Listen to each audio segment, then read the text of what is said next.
सोचें आपका defence system की स्क्रीन के ऊपर खतरे के अलार्म बज जाए और डिफेंस सिस्टम आपका ये बता रहा हो कि 500 मिसाइल आपके शहर पे हिट करने आ रहे हैं, तो सिस्टम का ऑटोमेटिक रिस्पॉन्स क्या होगा?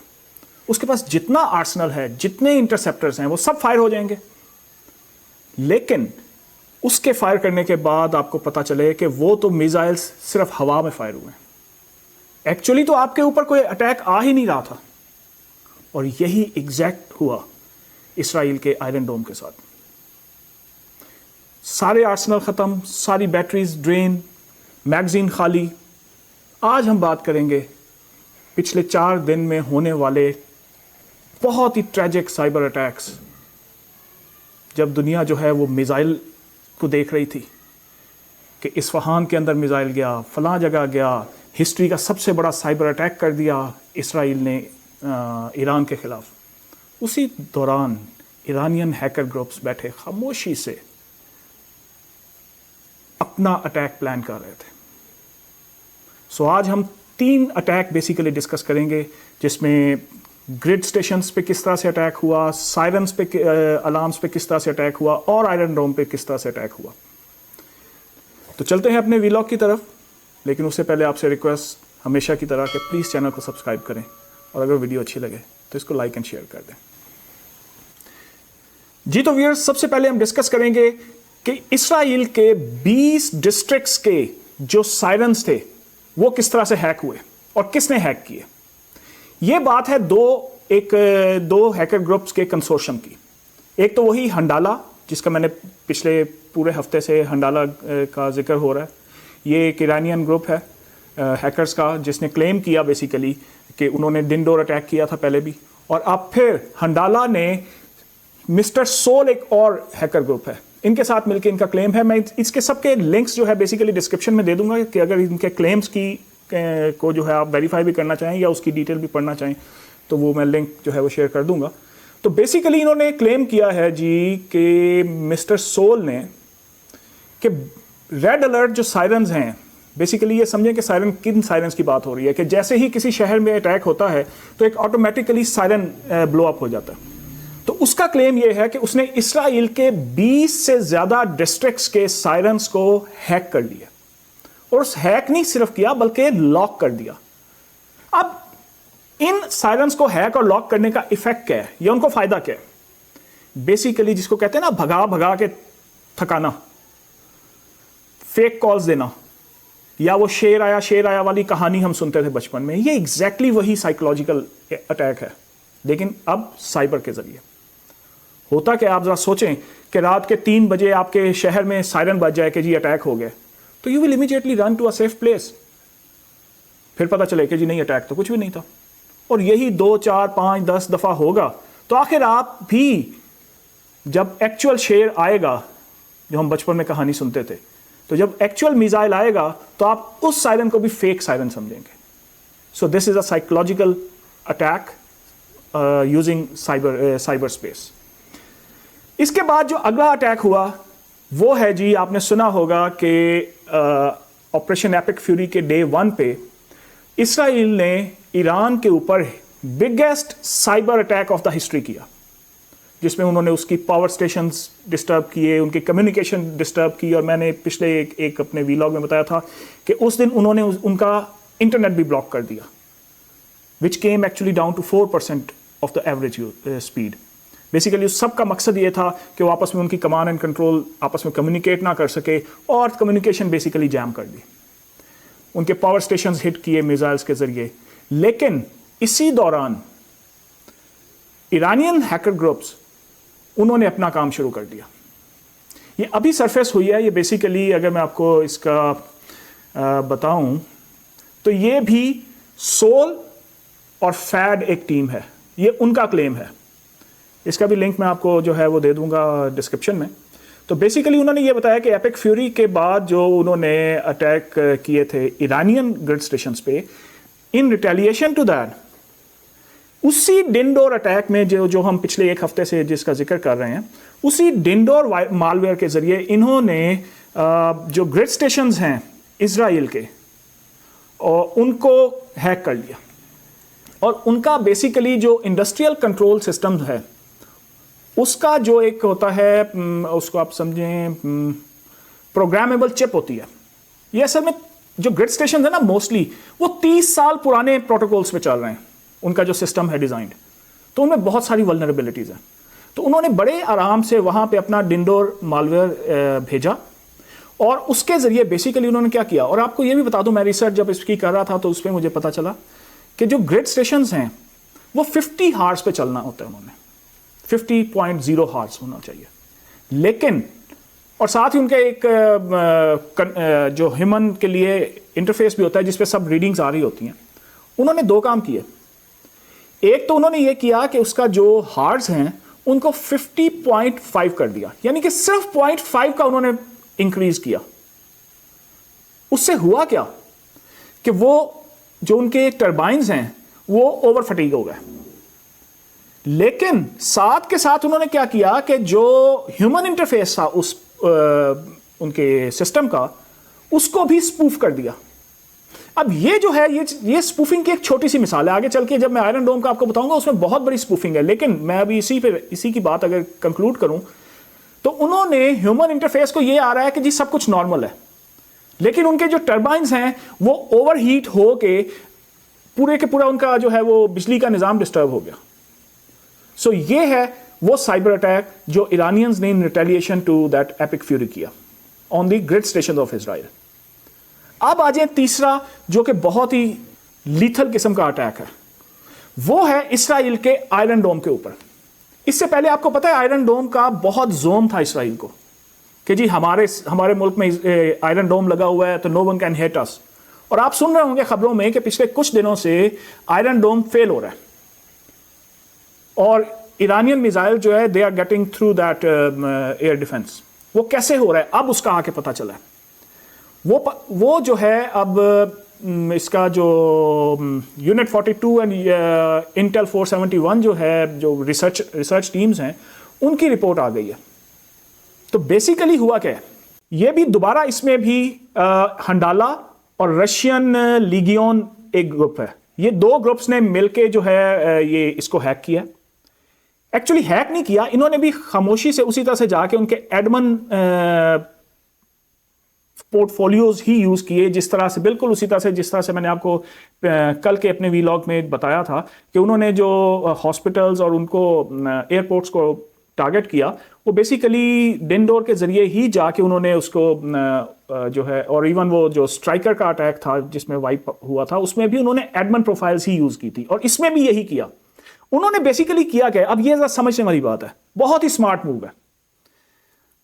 डेटा बस होती है, डेटा बस हम कहते हैं उन केबल्स को जो कि डेटा एक जगह से दूसरी जगह लेके जाते हैं। उन्होंने उसको उसके अंदर इंटरवीन किया, और बेसिकली होता क्या है कि उनके मिसाइल्स ने उनके इसको कहते हैं स्पूफ टारगेट्स दे दिए कि कोई मिसाइल उनकी तरफ आ नहीं रहा, लेकिन उस मालवेयर ने अपने सिस्टम को यह कमांड दी कि जनाब फॉर एग्जांपल 500 मिसाइल आ रहे हैं। तो इन रिटेलिएशन टू दैट क्या हुआ कि वो जो $50,000 का जो इंटरसेप्टर उनके पास मिसाइल है, उसने 500 आने वाले मिसाइल्स को हिट करने के लिए इधर से लेट से 500 जो है इंटरसेप्टर हिट कर दिए। लेकिन पता चला कि जनाब मिसाइल तो आ ही नहीं रहा था। सो बेसिकली इसको एक तरह से आप आसान जुबान में ये समझ लें कि हवा में तीर चला दिया, उन्होंने हवा में मिस फायर कर दिया। लेकिन इसके दो नुकसानात हुए इजराइल को। नंबर 1, बिला वजह उनके इंटरसेप्टर्स आया हुए जो कि एक्सपेंसिव चीज है। सेकेंडली, अब आप सोचें 500 मिसाइल्स को हिट करने के लिए इंटरसेप्टर्स फायर हुए तो जाहिर है जो उनके मैगजीन या आर्सेनल जो पीछे बैटरीज हैं वो सब ड्रेन हो गई। इस सब का ईरानियंस को पता था। ये पूरा एक कोऑर्डिनेटेड अटैक उन्होंने किया कि जब ये उनके मैगजीन, फर्ज करें उनकी, वो आसान जुबान में समझें कि उनकी बंदूक का मैगजीन खत्म हो गए और उन्होंने रीलोड करना है, तो जब वो रीलोड हो रही थी चीजें उस टाइम मिसाइल आ गए। So just imagine how smart move that is. अब ये तीनों को अगर आप देखें, तीनों अटैक्स जो हैं, उन्होंने ग्रिड स्टेशन अटैक किए, उनकी टर्बाइंस को ओवर फटीग करके नाकारा कर दिया। साइरेंस अटैक किए, उनके लोगों को ओवर फटीक करके लेथार्जिक बना दिया, और आखिर में उनके डिफेंस सिस्टम को उन्होंने खाली करके जब वो रीलोड हो रहा था तो उस टाइम जो है मिसाइल उनके पहुंच गए। सो that is I think a smart move, और यही वजह है कि आज तक जो है वो 28 से लेके आज 16 दिन हो गए हैं, इनको 16-17 दिन हो गए हैं, तो still they are actually showing their resilience. तो बहरहाल ये जो है व्यूअर्स, जब से ये जंग शुरू हुई है, again I am very sorry कि मैं अपने शेड्यूल्ड वीडियोस नहीं कर पा रहा। उसकी वजह यही है कि डेली कुछ ना कुछ ऐसी नई चीज हो जाती है इस साइबर जोन के अंदर कि उसको मिस करने का दिल नहीं चाहता, और वो यही कोशिश होती है कि आप तक वो चीज फौरन पहुंचाई जाए। तो बहरहाल कोशिश करेंगे कि बीच में जो है अगर कुछ अपनी शेड्यूल वाली चीजें भी हम कर सकें तो उसको भी जरूर करेंगे।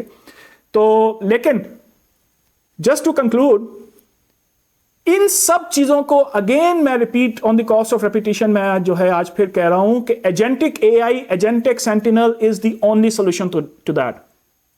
अगर इसमें भी एजेंटिक एआई होता, जो मैंने आपको कल भी समझाया था, तो वो 0.5 हार्ट्ज का जो चेंज था और जो स्पूफ होकर स्क्रीन पे सही नजर आ रहा था, वो उसको भी डिटेक्ट कर लेता। और अगर एजेंटिक एआई होता तो ना वो साइरन ओवर फटीग होते। अगर एजेंटिक एआई आयरन डोम पे काम कर रहा होता तो उसको पता चल जाता। कल जो मैंने आपको रीजनिंग की एक जो है वो पाइथन की वो पूरी समझाई थी, उसी रीजनिंग में अगर क्रॉस वेरिफिकेशन, उसे मैं अगर फर्ज करें उसी एजेंटिक एआई को मैं इसके लिए बनाऊं तो मैं इसको क्रॉस वेरीफाई भी करता। वो क्रॉस वेरीफाई कैसे करता कि जी अच्छा ये जो है मुझे सिस्टम बता रहा है 500 मिसाइल आ रहे हैं, मैं उसको क्रॉस चेक करता। मैं मींस वो एजेंटिक एआई उसको क्रॉस चेक करता थर्मल इमेजेस के साथ कि क्या वाकई थर्मल इमेजेस में भी मिसाइल आ रहे हैं या नहीं आ रहे। तो वो उधर ही उसको अगर नहीं आ रहा है तो वो उसको पता चल जाता है कि this is a spoofed call, और वो उसको ब्लॉक कर देती। ना उनके मिसाइल आया होते, ना वो जो है वो उनका ब्रीच होता आयरन डोम में। तो लेकिन अगेन जाने से पहले आपसे रिक्वेस्ट कि प्लीज़ चैनल को सब्सक्राइब कर दें, और वीडियो अच्छी लगे तो उसको लाइक एंड शेयर करें, क्योंकि दोबारा जावेद चौधरी साहब के मुताबिक हर अच्छी खबर अगर अच्छी लगे तो उसको फैलाना चाहिए, क्योंकि ये सदका जारिया होता है। तो बहरहाल थैंक यू वेरी मच। कल ईरान का स्ट्रेटेजिक ब्रेन डॉक्टर अली लारंजानी, उनकी शहादत हुई है, लेकिन इसमें मिस्ट्री है एक कि वो अपने बंकर में शहादत नहीं हुई, एक प्राइवेट अपार्टमेंट के अंदर शहीद किया गया। लेकिन इसके पीछे सारी चीज़ क्या है? जितने हमारे एनालिस्ट बैठ के उसको एनालाइज कर रहे हैं, वो ग्राउंड पे स्पाइस की बात कर रहे हैं, मोसाद के ऑन ग्राउंड एजेंट्स की बात कर रहे हैं, लेकिन वो भूल गए हैं कि जो मैंने आपको अपनी एक पुरानी वीडियो में जिसमें आयतुल्लाह खमेनाई साहब को जो है वो टारगेट किया गया था, उसमें किस तरह से टेक्नोलॉजी यूज़ हुई थी, वो सब जो है वो ओवरसी कर रहे हैं। आज मैं फिर एक आपके सामने एक हाइपोथेसिस एनालिसिस करने लगा कि जिसमें मेवन यूएस का जो प्रोजेक्ट है और इसराइल का वेयर्स माय डैडी प्रोजेक्ट है, और साथ में जो आईपी कैमरास हैं तेहरान में, इन सब को मिला के एक हाइपोथेसिस आपके सामने रखने लगा हूं कि दिस इज़ अ पॉसिबिलिटी जिस तरह से उनको ट्रेस करके टारगेट किया गया। तो चलते हैं अपने वीडियो की तरफ, लेकिन उससे पहले हमेशा की तरह रिक्वेस्ट कि प्लीज़ चैनल को सब्सक्राइब करें, और अगर हाइपोथेसिस अच्छा लगे या दिल को लगे तो लाइक एंड शेयर करें। तो चलते हैं जी अपने पार्ट 1 की तरफ। सबसे पहले हम डिस्कस करेंगे project Maven. According to Financial Times और फोरेंसिक रिपोर्ट्स जो कि AIPC 2026 हैं, यूएस का जो प्रोजेक्ट मेवन है वो इवॉल्व हो चुका है। ये बेसिकली प्रोजेक्ट मेवन करता क्या है? ये थाउजेंड्स ऑफ लाइव वीडियोस को एनालाइज करता है और टारगेट्स को, गिवन टारगेट्स को आइडेंटिफाई करता है। ये जहन में रखें कि इस चीज की रिपोर्ट्स पहले ही आ चुकी हैं कि सालों पहले तेहरान के जितने ट्रैफिक कैमरास हैं वो हैक हो चुके हुए हैं। उनकी लाइव स्ट्रीम वीडियोस इस प्रोजेक्ट के साथ कनेक्टेड हैं, और ये प्रोजेक्ट आइडेंटिफाई फेशियल रिकग्निशन पे नहीं करता। ये मैंने आपको अपनी पुरानी वीडियो में भी बताया था, आज रिपीट कर रहा हूं कि ये मेवन प्रोजेक्ट बेसिकली जो लाइव वीडियोस को एनालाइज करता है, it does not recognise on the basis of face value. ये रिकग्नाइज करता है बिहेवियरल एटीट्यूड्स, बिहेवियरल पैटर्न्स को। कि फॉर एग्जांपल आपको समझाने के लिए कि अगर एक फर्ज करें कि आप किसी एयरपोर्ट पे हैं और आप नोटिस करते हैं कि कुछ लोग ऐसे हैं जो एक ख़ास किस्म की मूवमेंट में जाते हैं, और जैसे ही कोई दरवाज़ा खुलता है तो वो अपने कान में लगे हुए किसी बटन को दबाते हैं या कुछ एक दूसरे से बात करने के लिए। या आप नोटिस करते हैं सड़क पे चलते हुए कि जनाब एक लंबा कॉन्वॉय जा रहा है, तो जाहिर है आप नोटिस करेंगे उसको कि यार ये कोई इंपॉर्टेंट आदमी जा रहा है। बिल्कुल एग्जैक्टली रिपोर्टेडली जो लारंजानी साहब थे वो बंकर में ही होते थे, लेकिन वो एक बाप भी थे। और जो रिपोर्ट्स हैं उनके मुताबिक ये है कि वो उनको हिट किया गया अपनी बेटी के अपार्टमेंट में जब वो उस बेटी को मिलने गए। तो बेसिकली देखें, मैं एक हाइपोथेसिस आपके सामने रखता हूं कि कैमरास की एक्सेस यूएस के पास, which is connected to this Maven project, जिसने आइडेंटिफाई करना है on the basis of movements. उस प्रोजेक्ट को बहुत अच्छी तरह पता है कि लारंजानी साहब का जब कॉन्वॉय जाता है तो उसके जो सिक्योरिटी एस्कॉर्ट्स हैं वो उससे कितने फासले पे रहते हैं। जाहिर है वो चलते हुए होंगे जब, तो साथ मोबाइल जैमर्स भी चलते होंगे। तो वो कौन है जो बंकर में से निकल के एक ख़ास किस्म के उसी पैटर्न पे वो मूव कर रहा है जिस पैटर्न पे अली लारंजानी साहब का कॉन्वॉय मूव करता है। वो उसके मुख्तलिफ पैटर्न्स को आइडेंटिफाई करने के मुख्तलिफ इंडिकेटर्स हो सकते हैं। और वो चलता जो है वो उस इलाके में, उस डिस्ट्रिक्ट में पहुंच जाता है जहां पे उनकी बेटी का अपार्टमेंट है, और उस बेटी के अपार्टमेंट पे जाके गाड़ी रुक जाती है। यहां तक मेवन ने आइडेंटिफाई कर लिया कि हु बेसिकली दो चीजें होती है ना किसी को भी हिट करने में, कि आपने किसको हिट करना है और कब हिट करना है। तो पार्डेक डिस्ट्रिक्ट है जहां पे उनकी बेटी रिहाइश पजीर थी, तो वहां पे जब उस अपार्टमेंट में पहुंचा, उस अपार्टमेंट में पहले ही वेयर्स डैडी फर्ज करें काम कर रहा है, जिसमें उसके कोऑर्डिनेट्स, उसका एड्रेस और वो वहां पे किसका घर है, उसका क्या रिलेशनशिप है टारगेट के साथ, ये सब कुछ उसको पहले से पता है। मेवन ने अलर्ट जनरेट किया कि जी ये मूवमेंट हुई है अली लारंजानी साहब की और ये उधर पहुंचा है। वहां पे टेक ओवर कर लिया वेयर्स डैडी ने। ये सब एक हाइपोथेसिस है, सोचें इसमें क्या जरूरत है कि आप ग्राउंड पे स्पाइस भेजें, ग्राउंड पे एजेंट्स रखें, जब आपके पास टेक्नोलॉजी है। अब वेयर्स डैडी सिस्टम को घर की लोकेशन पता है और पता है कि ये फैमिली अपार्टमेंट है, बेटी का अपार्टमेंट है, और वहां पे अच्छा अब ये देखें, उसने डिसाइड करना है या उसने अलर्ट जनरेट करना है कि व्हेन टू अटैक। उसको कोई जरूरत नहीं है कि वो बंकर में बिलियंस डॉलर जिसके ऊपर खर्च करके एक बॉम्ब प्रूफ बंकर बनाया, उधर क्यों टारगेट करे जहां पे किल करने के पॉसिबिलिटीज या प्रोबेबिलिटी कम है। वो सॉफ्ट टारगेट क्यों ना करे, क्योंकि एआई को पता है कि ह्यूमन बिहेवियर क्या होता है। वो जितनी भी अपनी सिक्योरिटी रखेगा, आखिर उसके फैमिली कमिटमेंट्स, फैमिली इश्यूज, बाप का बेटी से प्यार होना, ये सब उसको पहले से फीड किया हुआ है। आखिर वो किसी टाइम पे उसने एक्सप्लॉइट होना ही होना।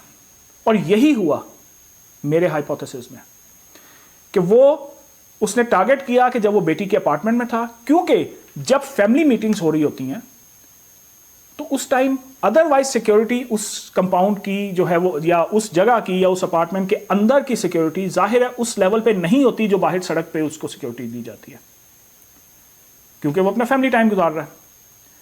वहीं पे उस जो वेयर्स डैडी सिस्टम ने अलर्ट जनरेट किया अपने वापस इजराइल एयरफोर्स को कि जनाब टारगेट जो है वो सॉफ्ट टारगेट पे पहुंच गया, यहाँ पे हम इसको सॉफ्टली टारगेट कर सकते हैं। और यही वो एग्जैक्टली टाइम था जब उनको टारगेट किया गया। अब जरा आ जाए इसकी, मैं अपने हाइपोथेसिस को एक और तरह से साबित करने की कोशिश करता हूँ। रिपोर्ट्स ये भी हैं कि अली लारंजानी साहब के साथ उनका बेटा भी शहीद हुआ है, और वो सिर्फ बेटा नहीं था, वो उनका चीफ ऑफ स्टाफ भी था। अब चीफ ऑफ स्टाफ और कमांडर किसी फ्रंट लाइन पे नहीं इकट्ठे हो रहे, किसी मीटिंग रूम में इकट्ठे नहीं जा रहे, वो जा रहे हैं अपने फैमिली में के घर, वो अपने भाई के घर, वो अपनी बेटी के घर, जहां पे जाहिर है उनकी कोई फैमिली कमिटमेंट्स होंगी, कोई फैमिली इश्यूज हो सकते हैं, कुछ भी हो सकता है जिसकी अभी तक कोई रिपोर्ट्स नहीं आई बहरहाल कि वो क्यों गए, लेकिन सपोजिटली वो उनको मिलने गए अपनी बेटी को। तो वहां पे उनके दोनों टारगेट अचीव हो रहे थे। कि बाप और बेटा, कमांडर और उसका चीफ ऑफ स्टाफ, दोनों टारगेट हो गए थे। सो इस पे टारगेट में सबसे जो बड़ी अचीवमेंट इसराइल और यूएस ने ली है वो ये है कि इस टाइम अली लारंजानी साहब को समझा जा रहा था कि सारी कमांड एंड कंट्रोल उनके पास है। He was considered to be most powerful person in Iran. अब उनको टारगेट करने के बाद, उनको शहीद करने के बाद नेचुरली एक जो है वो फ्रेगमेंटेशन हो सकती है उसकी कमांड एंड पोस्ट के अंदर, तो उन्होंने तो अपना टारगेट अचीव कर लिया। लेकिन 2026 में इन टेक्नोलॉजीज, इन एजेंटिक एआईज, इन एआई सॉफ्टवेयर्स, इन इस साइबर वॉरफेयर के बाद मेरी रिक्वेस्ट ये है अपने एनालिस्ट से जो हर वक्त कर रहे होते हैं, जो ये ढूंढने की कोशिश कर रहे हैं कि जी ग्राउंड पे बंदा कौन था जिसने ये इंफॉर्मेशन दी, वो उस बंदे को ना ढूंढें। ये मैं रेफरेंसेस दे रहा हूं, आप स्क्रीन पे देख रहे हैं, इन पे जाके इसके ऊपर थोड़ी सी रिसर्च करें। एंड आई होप कि ईरानियंस को, उनकी जो भी सिक्योरिटी एजेंसीज हैं, उनको ये चीज़ें पता चल चुकी होंगी अब तक, या चल जाएंगी, या वो इस पे काम कर रहे होंगे। लेकिन प्लीज़ फॉर गॉड सेक, मेरी सारे कुछ में, मेरी हर वीडियो में रिक्वेस्ट ये होती है कि do not forget cyber warfare, do not leave it alone. क्योंकि अब 28 फरवरी से लेके आज तक डेली एक नया साइबर अटैक हो रहा है एक दूसरे के ऊपर, दोनों साइडों से। और काइनेटिक जो है, जिसको हम कहते हैं मिसाइल लगे, वो मिसाइल के पीछे लगने के पीछे भी यही एआई है। मैंने आपको कल भी अपनी वीडियो में बताया था। तो viewers, I leave it to you. मैंने जो अपना हाइपोथेसिस दिया आपको, I leave it to you to comment on it. और इसकी मजीद रिसर्च के लिए ये स्क्रीन पे आपको जो है वो सारे लिंक्स मिल रहे हैं, तो go and have a look at this. तो thank you very much. Viewers, ज़रा सोचें कि आप सुबह उठ के अपना लैपटॉप ऑन करें और उसमें कुछ भी ना हो, ना उसमें विंडोज़, ना आपका फाइल्स, ना कोई डेटा, कुछ भी नहीं, ब्लैंक स्क्रीन आपको मिले। यही सब कुछ हुआ कुछ दिन पहले, जो मैंने आपको बताया। यूएस की स्ट्राइकर कंपनी है मेडिकल बेस्ड, उसके 80,000 से ज़्यादा कंप्यूटर्स सुबह उठने के बाद कंप्लीटली वाइप्ड आउट। वो कैसे हुआ, क्या हुआ, उनके एंटीवायरस ने उसको डिटेक्ट किया या नहीं किया, और अगर किया तो उसको रोका क्यों नहीं। 2026 में सिर्फ एक इसका सोल्यूशन है, and that is agentic AI, और यही आज हम डिस्कस करेंगे। और मैं आपको समझाऊंगा कि 2026 में पुराने एंटीवायरस, पुराने इंट्रूजन प्रोटेक्शन सिस्टम और पुराने इंट्रूजन डिटेक्शन सिस्टम काम क्यों नहीं कर पाते। यही आज हम डिस्कस करेंगे। तो चलते हैं अपने वीलॉग की तरफ, लेकिन प्लीज़ आपसे रिक्वेस्ट कि चैनल को सब्सक्राइब करें, और अगर वीडियो अच्छी लगे तो इसको लाइक एंड शेयर करें। और हाँ व्यूअर्स, अपने वीलॉग की तरफ जाने से पहले तमाम व्यूअर्स को चांद रात मुबारक, और वो मुबारक जहाँ पे आज ईद है, उन सबको ईद मुबारक। तो व्यूअर्स, चलते हैं। ये चीज़ समझाने के लिए मैं आपको ज़रा समझाता हूँ कि स्ट्राइकर कंपनी का जो डेटा है वो हैक नहीं हुआ, बल्कि उनके अपने एडमिन कंट्रोल से उनका डेटा वाइप हुआ। मैंने आपको अपने उस पर्टिकुलर उस वीलॉग में बताया था कि माइक्रोसॉफ्ट का इंट्यून यूज हुआ। आप इसको समझने के लिए जरा समझें कि एक बड़ी सी बिल्डिंग है। मैं बिल्कुल लेमैन स्टाइल में आपको समझाता हूं कि ये बेसिकली हुआ क्या है, और इसको रोकने के लिए जो मैं आपको एजेंटिक एआई कहता हूं वो क्यों कहता हूं। आप समझें कि एक बड़ी सी बिल्डिंग है जिसकी एक मास्टर की है जो उसके तमाम ऑफिसेस को, तमाम कमरों को खोल सकती है। हंडाला ग्रुप ने वो मास्टर की चोरी की, और फर्ज करें कि आपके उस बिल्डिंग में सफाई के लिए कुछ टीम्स आती हैं, उनका एक बॉस है, उसका एक इंचार्ज है, उस सफाई वाली टीम का एक इंचार्ज है। उसके पास वो चाबी आ गई, वो अंदर आ गया, और उसने तमाम सफाई वालों को कहा कि पूरा ऑफिस साफ कर दो, और सिर्फ साफ ना कर दो, जो कुछ है उसको जला दो, क्योंकि वो बॉस था। तमाम ने वो यही काम किया। अब यहां सवाल ये उठता है कि उस बिल्डिंग का गार्ड किधर गया था। तो जनाब, इसको समझें कि वो एक लेजिटिमेट वहां का इंचार्ज है जिसके पास पूरे ऑफिस की मास्टर की है, और तमाम सफाई करने वाले उसके सबऑर्डिनेट्स हैं। तो उसने, चौकीदार ने या गार्ड ने उसको देखा तो सही आते हुए, लेकिन उसको ये नहीं पता था कि ये अंदर जाके करेगा क्या। और यही एग्जैक्टली होता है पुराने या जो रिवायती एंड पॉइंट प्रोटेक्शन सिस्टम्स होते हैं। वो देख लेते हैं कि कोई चीज कोई फाइल आ रही है, लेकिन वो खुद से उसको रोक नहीं पाते, क्योंकि वो डिजाइन ही उस लिए नहीं है। वो उनका डिजाइन है सिर्फ अलर्ट जनरेट करने के लिए। वो अलर्ट जनरेट कर देंगे। अब जो उधर साइबर सिक्योरिटी एक्सपर्ट बैठा है, वो उसका काम है कि उसके ऊपर नेक्स्ट एक्शन परफॉर्म करे। और यही होता होगा आपके लैपटॉप्स में भी, जो आप एंटीवायरस इंस्टॉल करते हैं।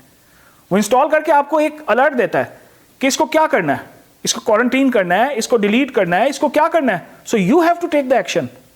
And this is exactly what is the problem these days. जितनी देर में एंटीवायरस ने या इंट्रूजन प्रोटेक्शन सिस्टम ने या एंड पॉइंट प्रोटेक्शन ने उसको अलर्ट जनरेट किया और कोई ह्यूमन इंटरवीन करे, उतनी देर में तो सब कुछ वाइप आउट हो चुका था। क्योंकि ये सारे काम होने ह्यूमन स्पीड से। जो एजेंटिक मालवेयर्स हैं जो 2026 में इस यूएस ईरान की जंग में आके हमारे सामने आ रहे हैं प्रैक्टिकल फॉर्म में, वो मशीन की स्पीड से काम कर रहे हैं। वो मिली सेकेंड्स के अंदर परफॉर्म करते हैं। अब जो दुनिया है, that is code versus code. A human actions can not react to the speed of a machine, whereas agentic AI जो है वो खुद से एक एजेंसी होता है, उसको किसी की परमिशन की जरूरत नहीं होती।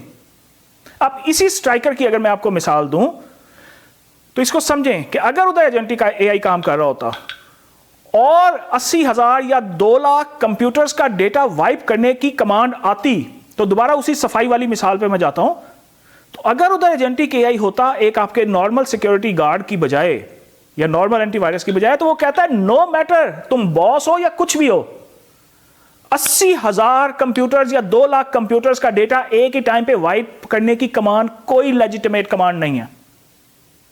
सो वो सबसे पहले उस बॉस को डिटेन करता, अपने सिस्टम्स को लॉक करता, और फिर वो अपने उसको साइबर सिक्योरिटी वाले बंदे को एक ईमेल कर देता या उसको अलर्ट दे देता कि ये हुआ था, ये मैंने किया है, अब तुम आके अगर तुमने कुछ और काम करना है तो आके कर लो।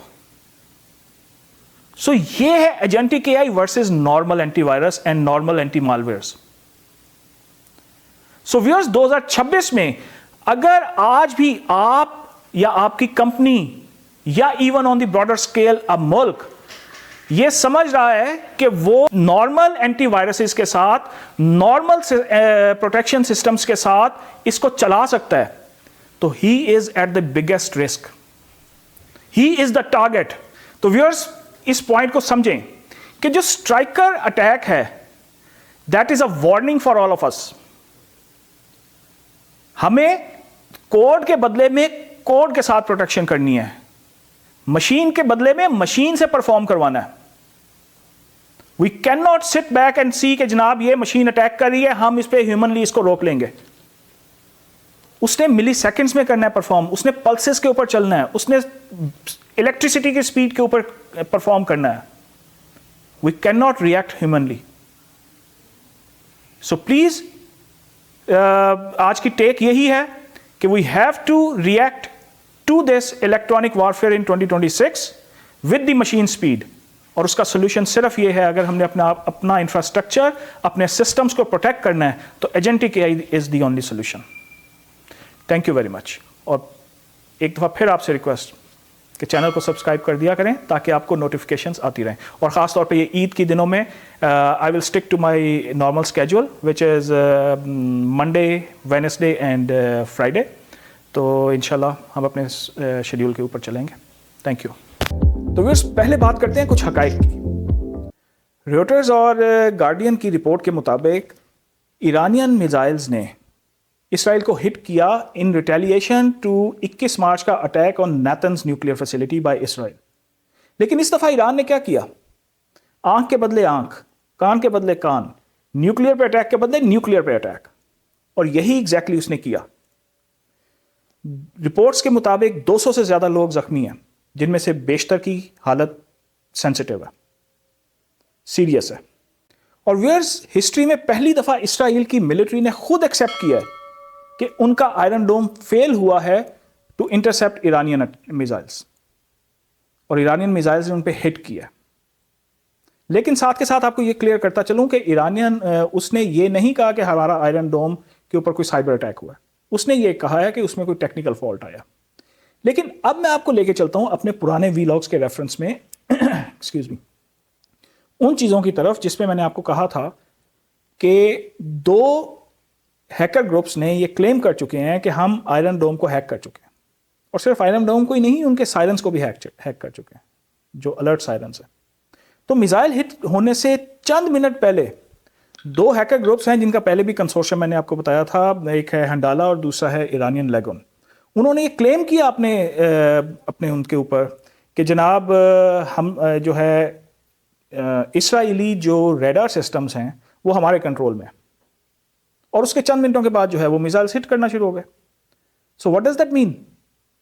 ये वही मेरी सारी बातें सच हो रही हैं जिसमें मैंने आपको रिवील की थी, कुछ facts on the basis of reports, on the basis of forensic reports, on the basis of cyber security reports. और आज फिर मैं आपको बताऊं, दूसरी तरफ वो जेन में रखें, यूएस का ऑपरेशन मेवन जिसने 24 घंटे में ईरान के 1000 टारगेट्स आइडेंटिफाई करके तबाह करवाए।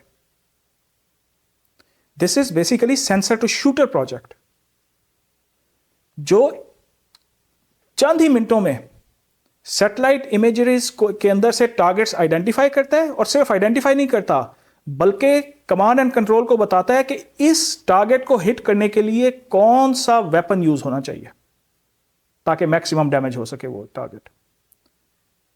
और ये मेरा क्लेम नहीं है, ये जो सेंटकॉम है उनकी रिपोर्ट है, और सेंटकॉम के मुताबिक ये जो ऑपरेशन मेवन है उनके तमाम कमांड्स के अंदर अब ऑपरेशनलाइज्ड है। और फिर उसके साथ ये भी ज़हन में रखें कि इसके साथ connected Israeli where's daddy program. खैर, इसके अलावा एक और जो सबसे लीथल चीज हो रही है, that is an Israeli app. Actually Israel की ऐप है अलर्ट जनरेट करने के लिए, इनकमिंग थ्रेट्स के लिए। रेड अलर्ट वो जनरेट करती है कि मिसाइल अटैक हो रहा, सो दैट उनके फोन्स के अंदर नोटिफिकेशन आ जाता है कि जनाब आप अपने बंकर्स में और सेफ प्लेसेस पे चले जाएं। तो व्यूअर्स, क्लाउड एसईके की रिपोर्ट ने एक भयानक फोरेंसिक इंकशाफ किया कि ये जो रेड अलर्ट ऐप है इसराइल की, इसकी एक फेक ऐप अवेलेबल है जो कि बेसिकली स्पाई नोट ट्रोजन है। दैट इज अ ट्रोजन जो कि उनके फ्रेश अपडेट, जब भी वो अपनी ऐप को अपडेट करते हैं तो ये ट्रोजन उसके साथ चला जाता है। और वो करता क्या है? 2 काम। या तो वो फेक अलर्ट जनरेट करता है कि उनको साइकोलॉजिकली आप भगा के थकाओ। दूसरा, जब मिसाइल आ रहा होता है, एक्चुअली जब अलर्ट आना चाहिए तो अलर्ट नहीं आता। सो बेसिकली अब आप ये देखें कि जो कोड है, with the code I means the hack, the cyber attack, वो सिर्फ आपका डेटा चोरी नहीं कर रहा, वो बल्कि आपकी जान ले रहा है। वो किस तरह से? ये जो रेड अलर्ट स्पूफ्ड ऐप है, ये स्पूफ्ड ऐप जीपीएस लोकेशन भेजता है बैक टू द हैकर्स, जिससे वो आइडेंटिफाई करते हैं, क्योंकि उनके पास अपने टारगेट्स ऑलरेडी हैं मैप के ऊपर। वो आइडेंटिफाई करते हैं कि ये जो मोबाइल चल रहा है ये हमारे टारगेट से कितना नज़दीक है, और वो उसको बेसिकली शॉर्टलिस्ट करते हैं। और ये आप लोगों को पता है कि मोबाइल को टारगेट करना, मोबाइल की लोकेशन को टारगेट करना is not a big job. तो बेसिकली वो अपना अब ये हैकिंग डेटा चोरी करने के लिए नहीं हो रही, आइडेंटिटी चोरी करने के लिए नहीं हो रही। अब ये वाली जो हैकिंग हो रही है इस ईरान यूएस वॉर के अंदर, ये जान लेने के लिए हो रही है, टारगेट्स को हिट करने के लिए हो रही है, काइनेटिक चलाने के लिए हो रही है। तो व्यूअर्स, अगेन मैं आपको रेफर करूंगा स्ट्राइकर कंपनी के वाइप अटैक को जरा जेन में रखें, जिसमें उनके 80,000 से 2 लाख कंप्यूटर्स का डेटा एक चंद सेकंड्स के अंदर वाइप हो गया। उसकी वजह सिर्फ ये थी कि उनका जो सिस्टम था, ऑब्सोलीट सिस्टम, वो किसी ह्यूमन इंटरवेंशन का इंतजार कर रहा था कि कोई ह्यूमन आके उनको दे, और वो क्योंकि एजेंटिक एआई यूज नहीं कर रहे थे। आयरन डोम के साथ भी यही हुआ कि वो ट्रेडिशनल उनका anti malware system, anti virus system, intrusion protection system, intrusion detection system काम कर रहा था। लेकिन ऑन दी अदर साइड जो अटैकर है they are using codes, they are using machines, they are using AI agents, लेकिन उनको रोकने के लिए ह्यूमन स्पीड के साथ आप उनको रोक नहीं सकते। Again this is an agentic AI life, और इसमें डिफेंस भी एजेंटिक AI के जरिए ही आप कर सकते हैं, वरना kinetic, cyber, psychological, technical, electronic, ये सब अटैक्स आपके ऊपर होते रहेंगे और आप वल्नरेबल रहेंगे। तो मिलते हैं अगली वीडियो के अंदर मजीद अपडेट्स के अंदर के साथ। और क्योंकि अभी तक इस चीज़ के ऊपर कुछ चीज़ें मैच्योर हो रही हैं और होपफुली मेरी वेडनेसडे की वीडियो तक वो मैच्योर हो जाएंगी, तो उसमें मैं आपको मजीद इसकी डिटेल भी दूंगा और मजीद खबरें जो होंगी वो। तो चलते हैं व्यूअर्स, पिछले कुछ दिन में वो कुछ हुआ जिसका दुनिया ने कभी तसव्वुर भी नहीं किया था। इसराइल के जो एयर डिफेंस सिस्टम वो फेल हुआ। ईरान ने इसराइल के 2 शहरों पे डिमोना और अरद के ऊपर बैलिस्टिक मिसाइल्स हिट किए। ये वही जगह हैं जहां पे ईरान का न्यूक्लियर प्रोग्राम छुपा हुआ है, अनडिक्लेयर्ड। सवाल यह नहीं है कि ईरान ने बैलिस्टिक मिसाइल हिट किए, असल सवाल यह है कि दुनिया का महफूज तरीन समझा जाने वाला multi layer air defence system वो फेल क्यों हुआ। आज मैं आपको फोरेंसिक रिपोर्ट्स की बेस पे ये साबित करूंगा और आपको दिखाऊंगा कि ये सिर्फ मिसाइल हिट नहीं थी, ये basically complete radar paralysis attack था, जिसमें 200 लोग जख्मी हुए, 200 से ज्यादा लोग जख्मी हैं रिपोर्टेडली। इमारतें जो है मलबे का ढेर बन चुकी हुई हैं। तो यही सब कुछ आपको आज मैं डिटेल में बताऊंगा और ये बताने की कोशिश करूंगा कि एक्चुअली इसके पीछे सब कुछ हुआ क्या। लेकिन वीलॉग पे जाने से पहले आपसे रिक्वेस्ट कि प्लीज चैनल को सब्सक्राइब करें और अगर वीडियो अच्छी लगे तो उसको लाइक एंड शेयर कर दिया करें। Thank you. तो आगे चलते हैं। सबसे पहले बात करते हैं कुछ ग्राउंड रियलिटीज की। सब लोग बात कर रहे हैं आयरन डोम फेल हो गया, आयरन डोम फेल हो गया। नहीं, एक्चुअली बात को समझें, इस सिनेरियो को समझें, इसराइल के एयर डिफेंस को समझें। बेसिकली जब हम कहते हैं ना मल्टी लेयर डिफेंस सिस्टम, तो उसके 3 लेयर्स हैं। कुछ हैं लॉन्ग रेंज बैलिस्टिक्स को रोकने के लिए, जो कि है एरो 2 और 3, जो टॉप लेयर पे, ये आपको मैं सामने चार्ट पे आपको नजर आ रहा होगा। उसके बाद है एक मिड लेयर, मिड रेंज उसको कहते हैं, mid range ballistics, that is David sling. और फिर है शॉर्ट रेंज, जो कि है आयरन डोम। तो बेसिकली उस दिन AFP और कैलकुलस की रिपोर्ट के मुताबिक डेविड स्लिंग ने उस दिन ईरानियन बैलिस्टिक मिसाइल्स को इंटरसेप्ट करने की कोशिश की थी। और दूसरी साइड पे IDF के जो स्पोक्समैन हैं, इसराइल डिफेंस फोर्स के जो स्पोक्समैन हैं, उसने ये क्लियर किया कि उस दिन हमने जो बेसिकली प्राइम रिस्पॉन्सिबिलिटी थी इंटरसेप्ट करने थी, वो डेविड स्लिंग की थी, नॉट ऑफ एरो 2 और 3, क्योंकि एरो 2 उनके मुताबिक बहुत एक्सपेंसिव मिसाइल्स फायर करता है, इंटरसेप्टर्स। तो उन्होंने पैसे बचाने के लिए डेविड स्लिंग के ऊपर वो लगा दिया।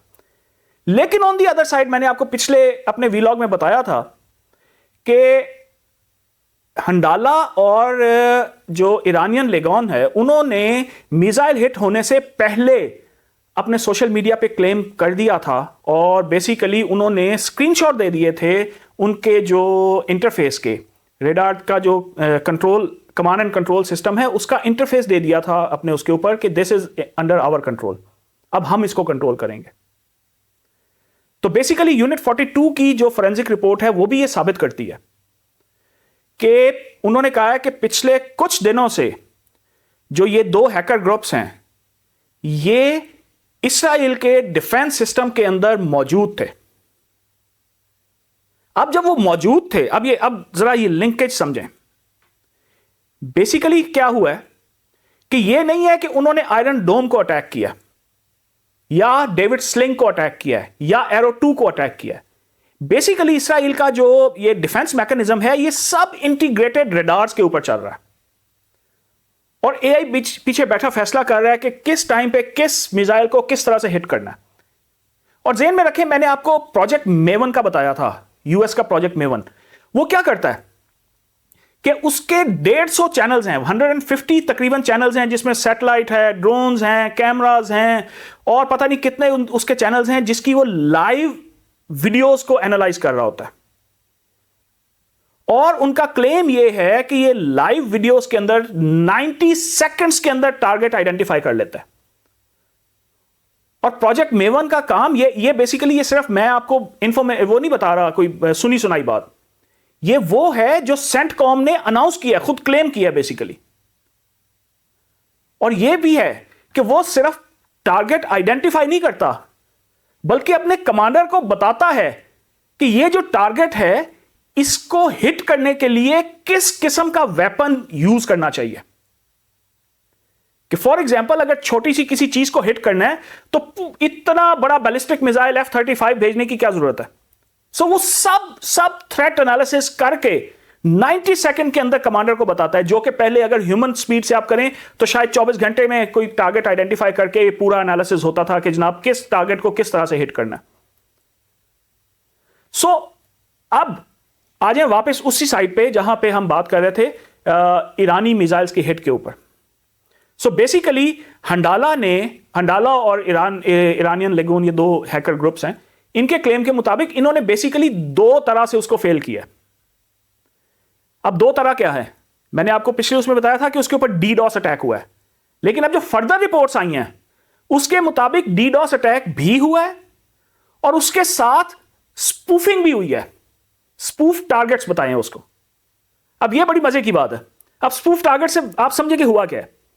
बेसिकली एक मिसाइल आके हिट कर रहा है, फर्ज करें। अच्छा, और ये भी आपको बता दूं कि डिमोना में जो इरानियन मिसाइल्स ने हिट किया है वो न्यूक्लियर फैसिलिटी से सिर्फ 12 किलोमीटर के फासले पे हिट किया है। So close to the nuclear facility. और IAEA जो है, इंटरनेशनल एटॉमिक एनर्जी जो है, वो उसने ये कंफर्म किया खैर कि कोई न्यूक्लियर जो है वो रेडिएशन लीक नहीं हुई, ये भी लकीली। और ये बड़ा कैलकुलेटेड मेरा ख्याल है कि ईरानियन ने बहुत कैलकुलेट करके 12 किलोमीटर दूर मारा है कि जनाब ये मिसाइल से कोई न्यूक्लियर रेडिएशंस ना निकले। तो बहरहाल ये कंफर्म हो गया कि शुक्र है कोई न्यूक्लियर रेडिएशन नहीं निकली। लेकिन समझें, जो हम वापस आते हैं, जो मैं आपको बता रहा था स्पूफिंग कैसे की है टारगेट्स की, कि फर्ज करें एक मिसाइल आके डिमोना शहर के अंदर या अरद शहर के अंदर किसी बिल्डिंग के ऊपर हिट करना है, तो उनका जो डिफेंस का इंटीग्रेटेड रडार सिस्टम है उसको यह पता चला कि ये कहीं खुली जगह पे जाके मिसाइल गिरेगा। सो उन्होंने उसकी ट्रेजेक्टरी स्पूफ कर दी। अब इसके बाद जब ट्रेजेक्टरी स्पूफ हुई तो उनके रडार सिस्टम या डिफेंस सिस्टम ने यह कहा कि नहीं, ये तो ओपन स्पेस में गिर रहा है, तो इस पे मुझे फायर करने की जरूरत नहीं है। One type of spoofing, one type of actually उसको ट्रिक कर दिया उन्होंने। इसको कहते हैं ट्रेजेक्टरी स्पूफिंग। इससे पहले आपको याद हो, मैंने आपको बताया था कि GPS स्पूफ हो रहे हैं, शिप्स स्पूफ हो रहे हैं, इवन जो है वो और IP स्पूफ हो रहे हैं। ये जो है उन्होंने मिसाइल्स की ट्रेजेक्टरी स्पूफ कर दी। अच्छा, दूसरा टाइप ऑफ अटैक इस पे क्या हुआ, ये रिपोर्ट्स के मुताबिक है, जो अगर आप यूनिट 42 की ये जो मैं डिस्क्रिप्शन में लिंक दे रहा हूं इसके, बल्कि इसमें मैं ये यूनिट 42 जो पोलो आल्टो का वो है रिसर्च, उसकी रिपोर्ट भी दे रहा हूं। और जो है मैं आपको और भी बाकी जो रेफरेंसेस हैं वो सारे मैं डिस्क्रिप्शन में दे रहा हूं, जिसकी बेसिस पे मैं आपको ये सब कुछ इन्फॉर्मेशन, उनका ब्रीफ बेसिकली समरी करके आपको बता रहा हूं। अगर कोई डिटेल में रिपोर्ट पढ़ना चाहे तो डिस्क्रिप्शन में लिंक्स मौजूद हैं। Coming back to the point, दूसरा टाइप ऑफ अटैक जो उन्होंने किया वो मैंने आपको बताया था पिछले उसमें भी, DDoS, distributed denial of service. उन्होंने उनके रडार सिस्टम को इतना ओवरलोड कर दिया कि उसने रिस्पॉन्स ही स्लो किया, कि मिसाइल आके हिट कर गया, उसके बाद जो है उन्होंने इंटरसेप्टर फायर कर दिया। सो ये अब जरा समझे इस चीज को कि जो मैं आपको हमेशा से वो बताता आ रहा हूं मुसलसल, कि this is the life of artificial intelligence, this is a cyber war going on since 28th of February। और ये हिस्ट्री में फॉर द फर्स्ट टाइम हम जो है kinetic plus cyber plus electronic और actually a complete 5th generation warfare देख रहे हैं, जिसमें दोनों साइड्स बराबर की अटैक्स कर रहे हैं। एक साइड पे दुनिया का सुपर पावर यूनाइटेड स्टेट्स, उसके साथ अलाय है उसका इकोनॉमिक सुपर पावर इजराइल, और उसके सामना कौन कर रहा है, अकेला ईरान। सो आप ये देखें कि उनकी टेक्नोलॉजी, वो अपना 47 ईयर्स ऑफ सैंक्शंस के बावजूद वो इंटरनली जितना भी उन्होंने रिसर्च की वो सब आज नजर आ रहा है। और आज भी उनका क्लेम ये है कि हमारा आर्सेनल जो हमने यूज किया that is just tip of the iceberg. और अभी भी वो अपनी वीडियोस डेली बेसिस पे जारी कर रहे हैं। खैर, let it be with them.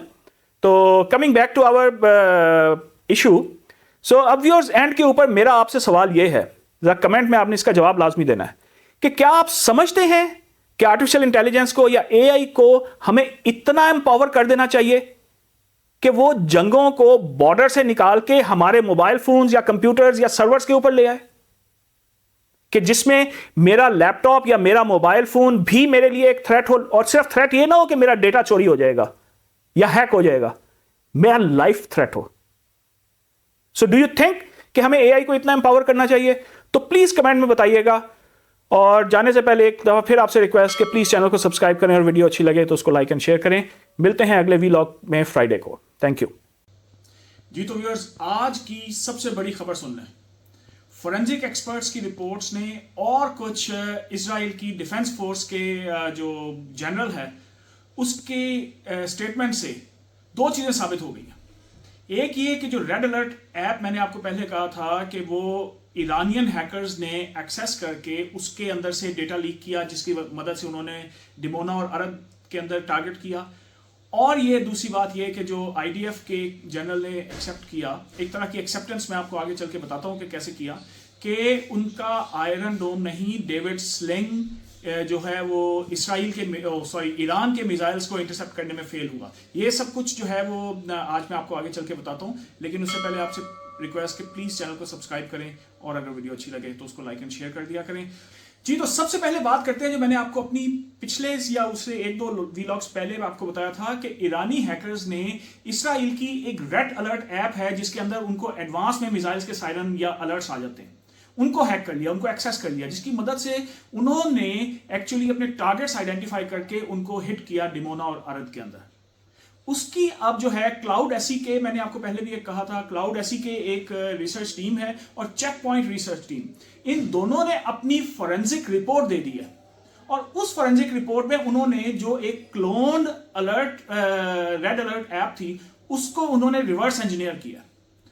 और रिवर्स इंजीनियरिंग में उनको ये पता चला कि ये दो चीजें पता चली। एक ये कि जहां से ये कंट्रोल हो रहा था, जो इसका कमांड एंड कंट्रोल था, जिसको C2 सर्वर कहते हैं हम टेक्निकल लैंग्वेज में, वो उसके जो आईपीज हैं वो नॉन हिस्ट्री के अंदर APT जो है प्रेसिडेंटेड थ्रेट ग्रुप्स, APT ग्रुप्स, उनके वो जो है आईपी एड्रेसेस थे जो कि लिंक्ड हैं directly with Iranians. Normal Iran के जनरल आईपी एड्रेसेस नहीं थे, ये वो नॉन थ्रेट आईपी एड्रेसेस थे जिनको वो ऑलरेडी उनकी हिस्ट्री में था कि जनाब ये ईरानियन जो है वो पासदार इस्लाम के ग्रुप्स से या उनसे लिंक्ड ग्रुप्स के साथ वो था। वन नंबर टू, उन्होंने रिवर्स इंजीनियरिंग के जरिए जो फोरेंसिक किया उसके अंदर उनको पता चला कि ये जो क्लोन ऐप थी बेसिकली, वो क्लोन ऐप जो है वो डेटा चोरी कर रही थी।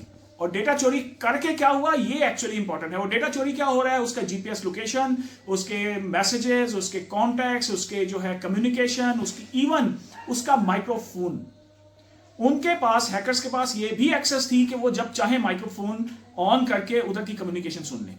अब सवाल ये पैदा होता है, मुझे एक्चुअली पिछले व्लॉग के बाद भी कुछ लोगों ने पूछा कि यार ये इसके साथ ऐप को या फोन को एक्सेस करके या हैक करके टारगेट आइडेंटिफाई कैसे हुआ। बेसिकली उसको मैं थोड़ा सा आपको बताऊं कि दो चीजें हैं उन व्यूअर्स के लिए जिन्होंने उसके ऊपर कंसर्न शो किया कि जनाब ऐप कैसे जो है वो यूज हो सकती है टारगेट आइडेंटिफाई करने में।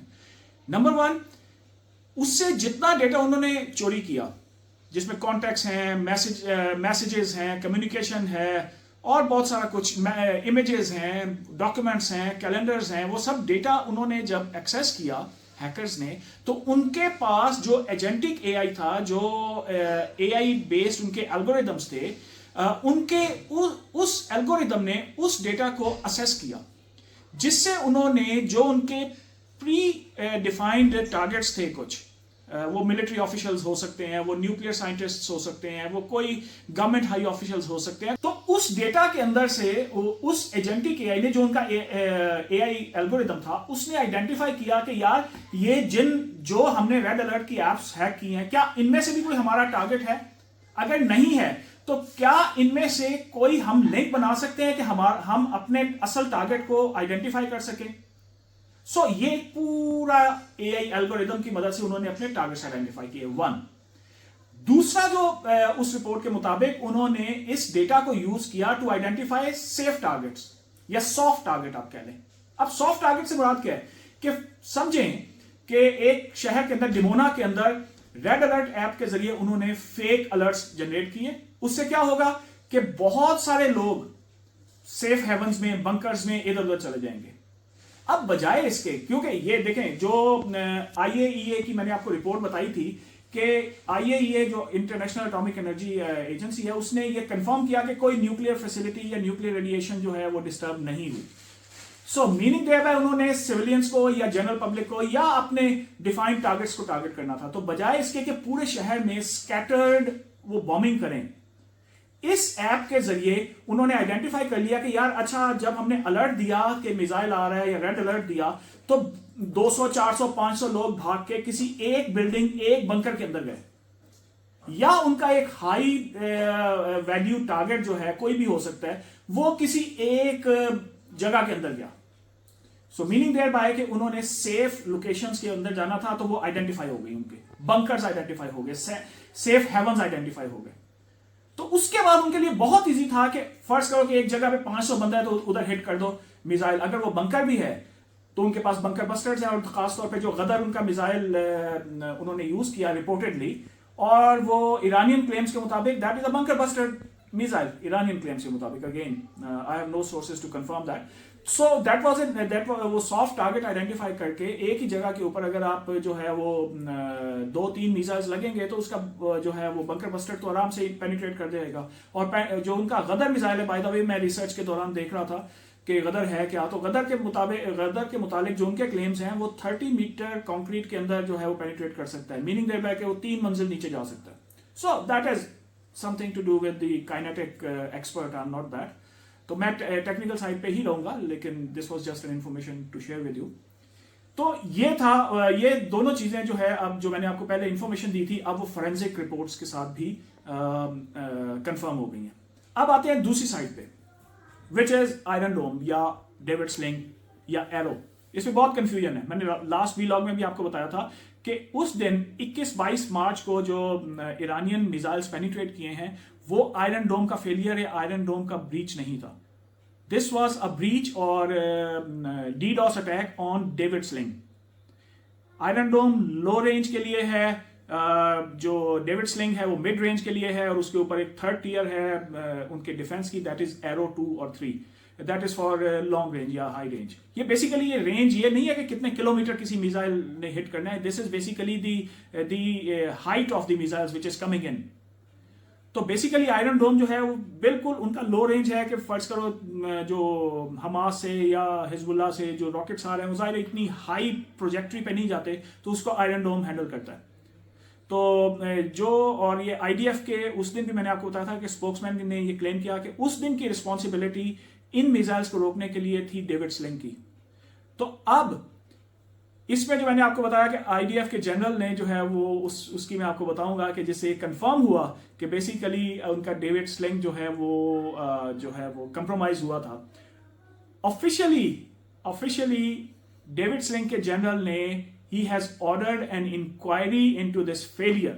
So basically नंबर 1 चीज समझें कि उन्होंने अपने डेविड स्लिंग का फेलियर एक्सेप्ट कर लिया, लेकिन उसी इंक्वायरी ऑर्डर के अंदर जो एक्चुअली प्रिसाइज जो है इंक्वायरी है, that is communication between Iron Dome and their central radar system.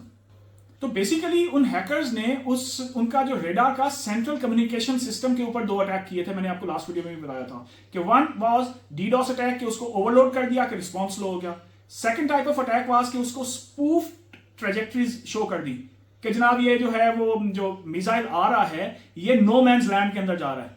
और क्योंकि मैंने आपको बताया था कि उनका जो स्टनर इंटरसेप्टर है जिसकी कॉस्ट $1 मिलियन है, तो जब वो उसके एआई ने, डेविड स्लिंग के एआई ने डिसाइड किया कि यार अगर जो आने वाला मिसाइल नो मैन्स लैंड में जा रहा है तो 1 मिलियन का मिसाइल या इंटरसेप्टर जरूर जाया करना है, तो उसने फायर ही नहीं किया।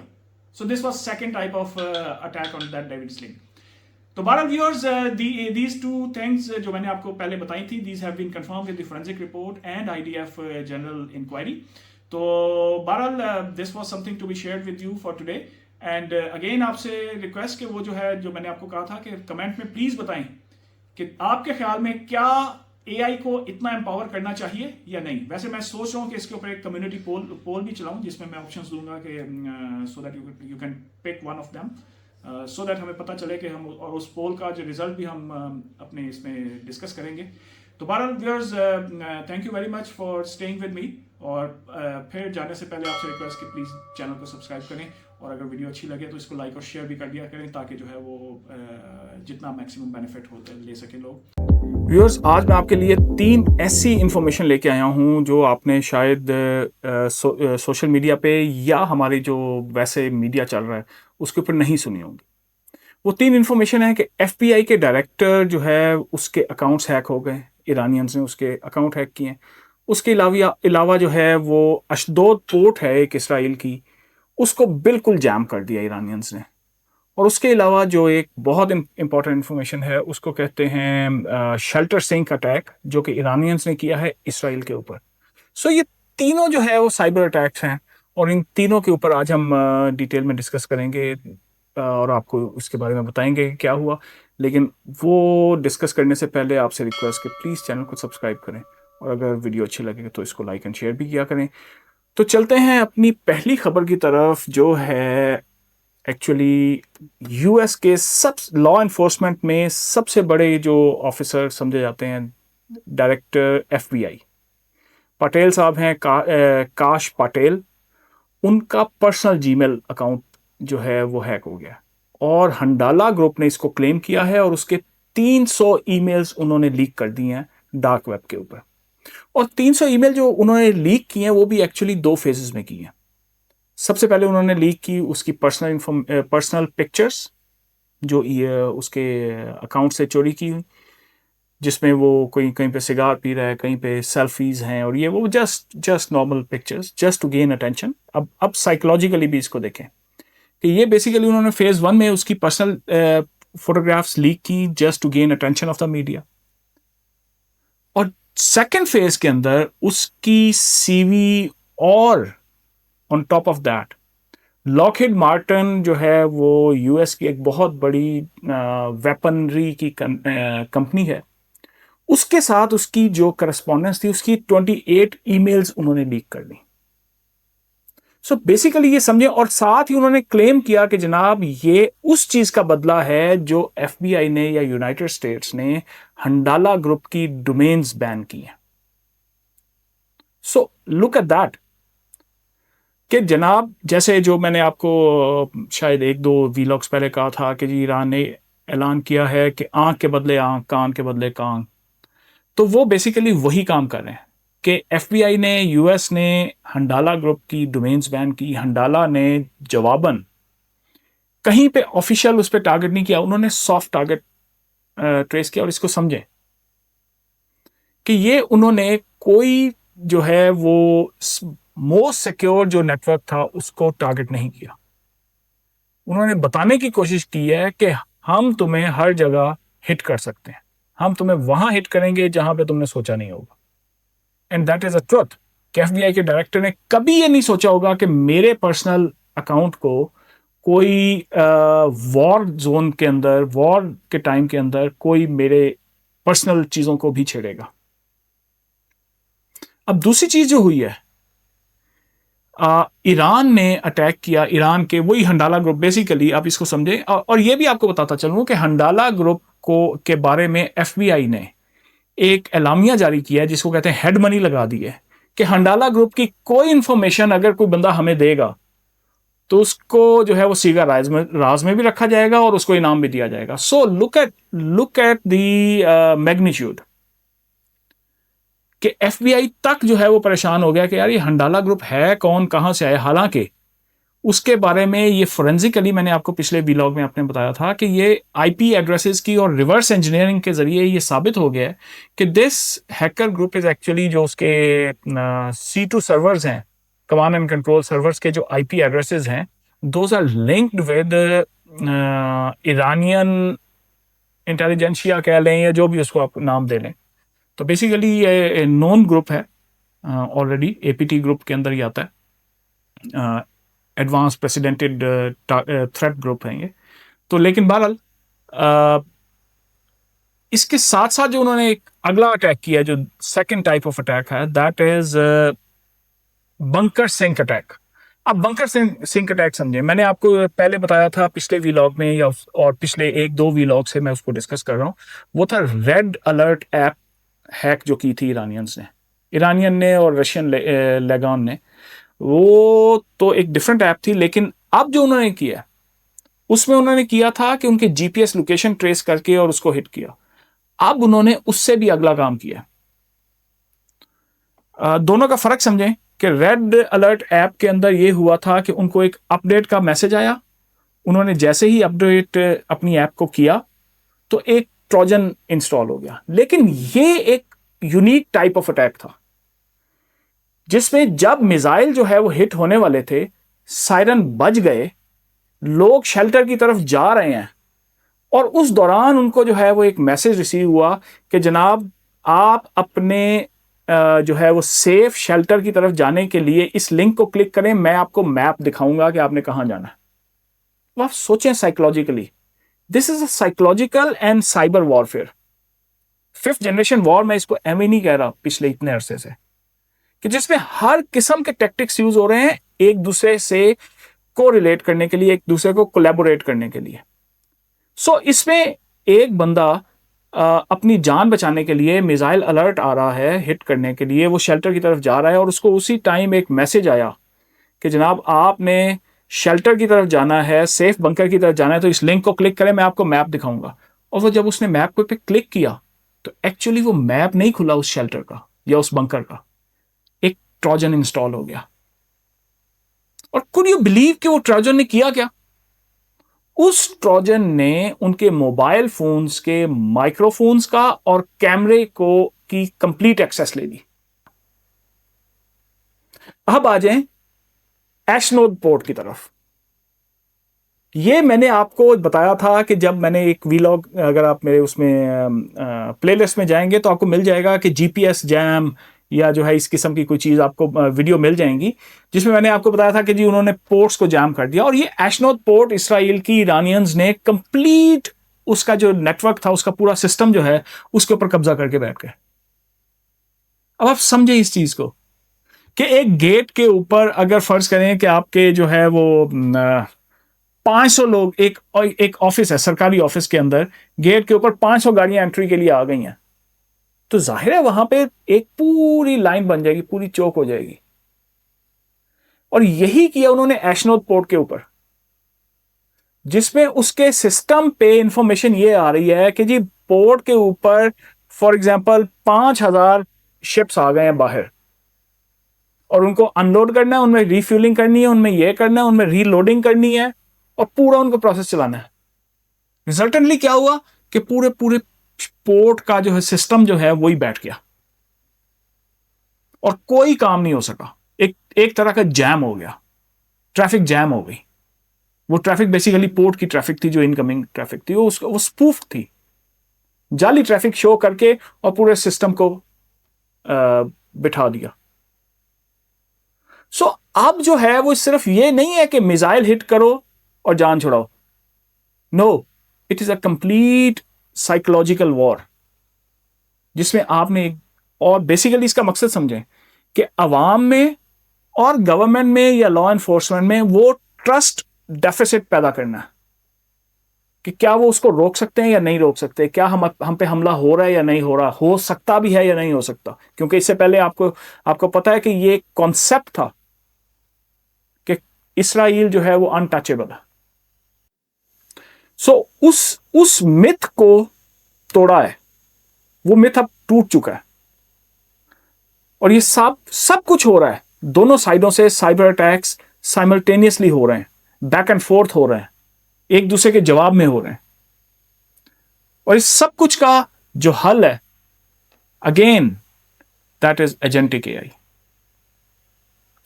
सो व्यूअर्स, ये थी आज की कुछ इंपॉर्टेंट इंफॉर्मेशन। और हाँ, अभी मुझे जो है as I'm recording this video, थोराया के हेड ऑफिस पे अटैक कर दिया। थोराया आपको पता ही है कि एक सैटेलाइट कम्युनिकेशन का सिस्टम है, उसका हेड ऑफिस पे अटैक हो गया। सो basically this is all going on. Communication, cyber, electronic, ये सब चीजें जो है are under attack. It is not only कि जनाब आपने किसी मिसाइल फैक्ट्री को हिट करना है, उनके जो है वो जो असला सेंटर है, गोदाम है, वेयर हाउस है, उसको हिट करना है। No, it is actually the technology that is being hit, और actually it is the technology that is being used to target. तो व्यूअर्स, चलते हैं इंशाल्लाह जो है वो कल कुछ मजीद जो है इसके ऊपर जो डेवलपमेंट होती है तो I will let you know.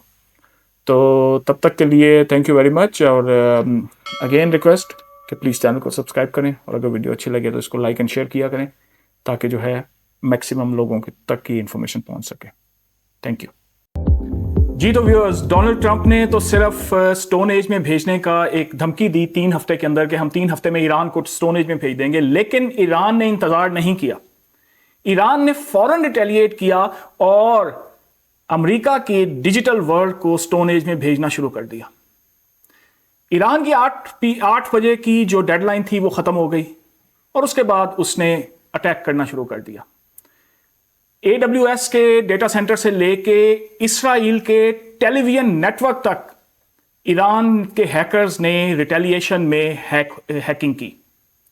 ये सब कुछ हम डिस्कस करेंगे आज के वीलॉग में, और उसके अलावा मिनाब स्कूल जो डे 1 के ऊपर जिस पे अटैक हुआ था, जिसमें तकरीबन 180 छोटी बच्चियां जो है वो शहीद हुई थी, वो कैसे हुआ, उसका फोरेंसिक मैंने आपको फोरेंसिक रिपोर्ट आ गई है। मैंने उसकी एक्चुअली शुरू में आपको इन्फॉर्मेशन दी थी कि उसके पीछे भी US का प्रोजेक्ट मेवन है। तो उसकी रिपोर्ट क्या आई है वो आपको आज डिटेल में बताऊंगा कि किस वजह से उसको हिट किया गया। तो चलते हैं व्यूअर्स अपने व्लॉग की तरफ, लेकिन हमेशा की तरह आपसे रिक्वेस्ट कि प्लीज़ चैनल को सब्सक्राइब करें, और अगर वीडियो अच्छी लगे तो उसको लाइक और शेयर कर दिया करें। तो जनाब, सबसे पहले हम बात करते हैं जो डोनाल्ड ट्रंप ने एक ईरान को स्टोन एज में भेजने की धमकी दी कि 3 हफ्ते में मैं ईरान को स्टोन एज में भेज दूंगा, यानी कि पत्थर के ज़माने में बहुत तबाही मचाएगा। ईरान ने 15 से 20 मिनट के अंदर तेल अवीव और हाइफा के ऊपर मिसाइल्स की वो बारिश की कि जो अभी तक इस जंग में कभी नहीं हुई थी। और बेसिकली वो किन जगहों पे और टारगेट्स कैसे आइडेंटिफाई किए वो भी मैं आपको साथ साथ बताता चलूं कि बेसिकली आपको मैंने 2 ऐप्स बताई थी, एक रेड अलर्ट ऐप और एक शेल्टर सिंक ऐप। उन दोनों की मदद से उसको एग्जैक्टली पता है, क्योंकि वो ऐप हजारों लोग यूज कर रहे हैं इसराइल के अंदर, और उन दोनों ऐप्स के मदद से उसको एग्जैक्टली पता है कि किस जगह पे हमने हिट करना है, क्योंकि वो live GPS locations exact coordinates दे रही हैं दोनों ऐप्स बैक टू हंडाला के सर्वर्स को। अच्छा, इसके अलावा 15 मिनट के अंदर अंदर इसराइल का एक टीवी चैनल है, चैनल 12, उसका नेटवर्क हैक हो गया। उसकी जो थी ना उस टाइम की ब्रॉडकास्ट जो हो रहा था, टेलीकास्ट जो हो रहा था, वो हैक हो गया। ईरान के हैकर्स ने, हंडाला ग्रुप ने उसको हैक करके ब्लैकआउट नहीं किया, बल्कि उसकी स्ट्रीम स्पूफिंग कर दी। अब स्ट्रीम स्पूफिंग से मुराद क्या है कि उनके पास उसके login credentials, legitimate login credentials पहले से मौजूद हैं। और याद करें, मैं आपको अपने हर वीलॉग में बता रहा हूं कि हंडाला ग्रुप इस तरह से इंग्रेव कर चुका है इसराइल के नेटवर्क्स के अंदर कि उसको कोई चीज पासवर्ड क्रैक करने की जरूरत नहीं है। उसके पास उनके एडमिन पासवर्ड्स हैं, एडमिन यूजर्स के पासवर्ड्स हैं। और इसी तरह से उसने चैनल 12 के जो है लाइव टेलीकास्ट, उसको हैक करके उसके अंदर चलाया क्या, जो मिनाब स्कूल के ऊपर डे 1 पे अटैक हुआ था US और इसराइल की तरफ से, जिसमें 180 बच्चियां शहीद हुई थी, उसकी हाई डेफिनेशन वीडियो टेलीकास्ट कर दी और साथ ओवरले एक मैसेज दे दिया कि यह बदला है हमारे तुम्हारे अटैक का। सो लुक एट दिस। अब आ जाए दूसरी चीज की तरफ, जो बहरेन में और UAE के अंदर कंफर्म रिपोर्ट्स हैं कि जिस पे AWS जो Amazon वेब सर्विस का जो डेटा सेंटर है उस पे अटैक किया है मिसाइल्स के जरिए और उसको हिट किया। अब ये मेरी उसमें वीलॉग में ये बात क्यों मैं डिस्कस कर रहा हूं मिसाइल अटैक, तो I never discuss that. Actually the point है, अब ये इस बात को समझें कि फर्ज करें कि कोई बंदा किसी छुरी की मदद से या किसी भी बाइनोकुलर की मदद से आपको टारगेट आइडेंटिफाई कर रहा है, तो इन रिटेलिएशन आप क्या करेंगे? सिर्फ उस बंदे को नहीं मारेंगे, गुस्से में आके और बदला लेने के चक्कर में आप उस बाइनोकुलर यानी कि दूरबीन को भी तोड़ देंगे जिसकी मदद से उसने आपको ट्रेस किया। तो ईरान का कहना यह है कि जनाब ये जो क्लाउड सर्विस है, जो AWS की क्लाउड है डेटा सेंटर, और उसके अलावा AI के मुख्तलिफ जो कंपनीज हैं टेक रिलेटेड, और माइंड यू 18 कंपनीज को उसने वार्निंग दी है, जिसमें Amazon है, गूगल है, माइक्रोसॉफ्ट है, इवन टेस्ला है और बहुत बड़ी बड़ी कंपनीज, 18 कंपनीज को उन्होंने वार्निंग दी है कि हम आपको हिट करेंगे। और उसने बेसिकली पब्लिक को कहा है कि इसके 1 किलोमीटर की विसिनिटी में ना आए। वो क्यों? ये टेक कंपनीज ही क्यों? ईरान ये समझता है और जान गया है, और मैंने आपको पहले दिन बताया था कि डे 1 के ऊपर यूएस का प्रोजेक्ट मेवन जो है AI बेस्ड सिस्टम, उसने 1000 टारगेट्स आइडेंटिफाई करके यूएस फोर्सेस को दिए, यूएस और इसराइल फोर्सेस को दिए, और उसने एग्जैक्टली बताया कि किस टारगेट को किस चीज से हिट करना है।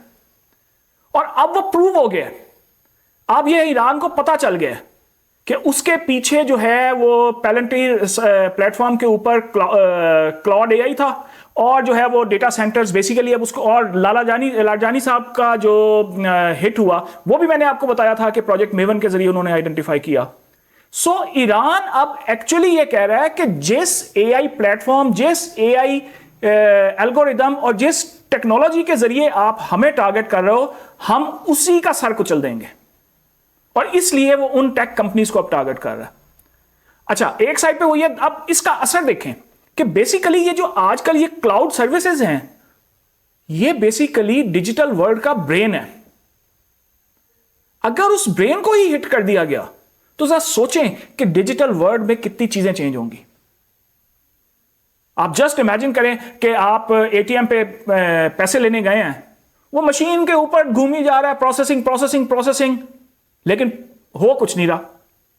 या आप अपनी मोबाइल के ऊपर कुछ भी जो है वो चीज चला रहे हैं, घूमी जा रहा है, कोई ऐप चला रहे हैं और वो घूमी जा रहा है, आप समझेंगे नेटवर्क स्लो है। नो, एक्चुअली नेटवर्क स्लो नहीं होगा। हो सकता है कि उस सर्विस का जो एक्चुअली सर्वर है वो उस डेटा सेंटर में पड़ा हो जो तबाह हो गया। तो जब वही तबाह हो गया तो ऐप कैसे चलेगी? ये जो क्लाउड सर्विसेज है, इसके ऊपर बैंकिंग, हॉस्पिटल्स, इवन गवर्नमेंट के क्रिटिकल इंफॉर्मेशन, ये सब चीजें पड़ी होती हैं। सो वो अब चीजें जो है वो आगे चली गई हैं।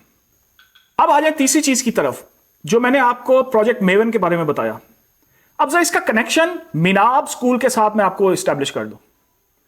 बेसिकली प्रिलिमिनरी इन्वेस्टिगेशंस जो रिपोर्ट्स आई हैं यूएस आर्मी की अपनी, जो बेसिकली उसके अंदर सेनेटर ने एक बहुत शोर मचाया था कि जनाब ये बच्चों के ऊपर क्यों हुआ, तो उसकी रिपोर्ट्स, प्रिलिमिनरी रिपोर्ट्स के मुताबिक, लिंक्स में सारे आपको डिस्क्रिप्शन में वैसे भी दे देता हूं फॉर क्रॉस रेफरेंसिंग, तो उसके मुताबिक ये हुआ कि प्रोजेक्ट मेवन ने कुछ गलती नहीं की। वो आइडेंटिफाई किया प्रोजेक्ट मेवन ने, लेकिन 2023 से पहले उसी बिल्डिंग में इसराइल का कोई आर्मी का या पासदारान का कोई हेडक्वार्टर था, लेकिन 2023 में उसको कन्वर्ट कर दिया गया इनटू अ स्कूल, बच्चों के स्कूल में।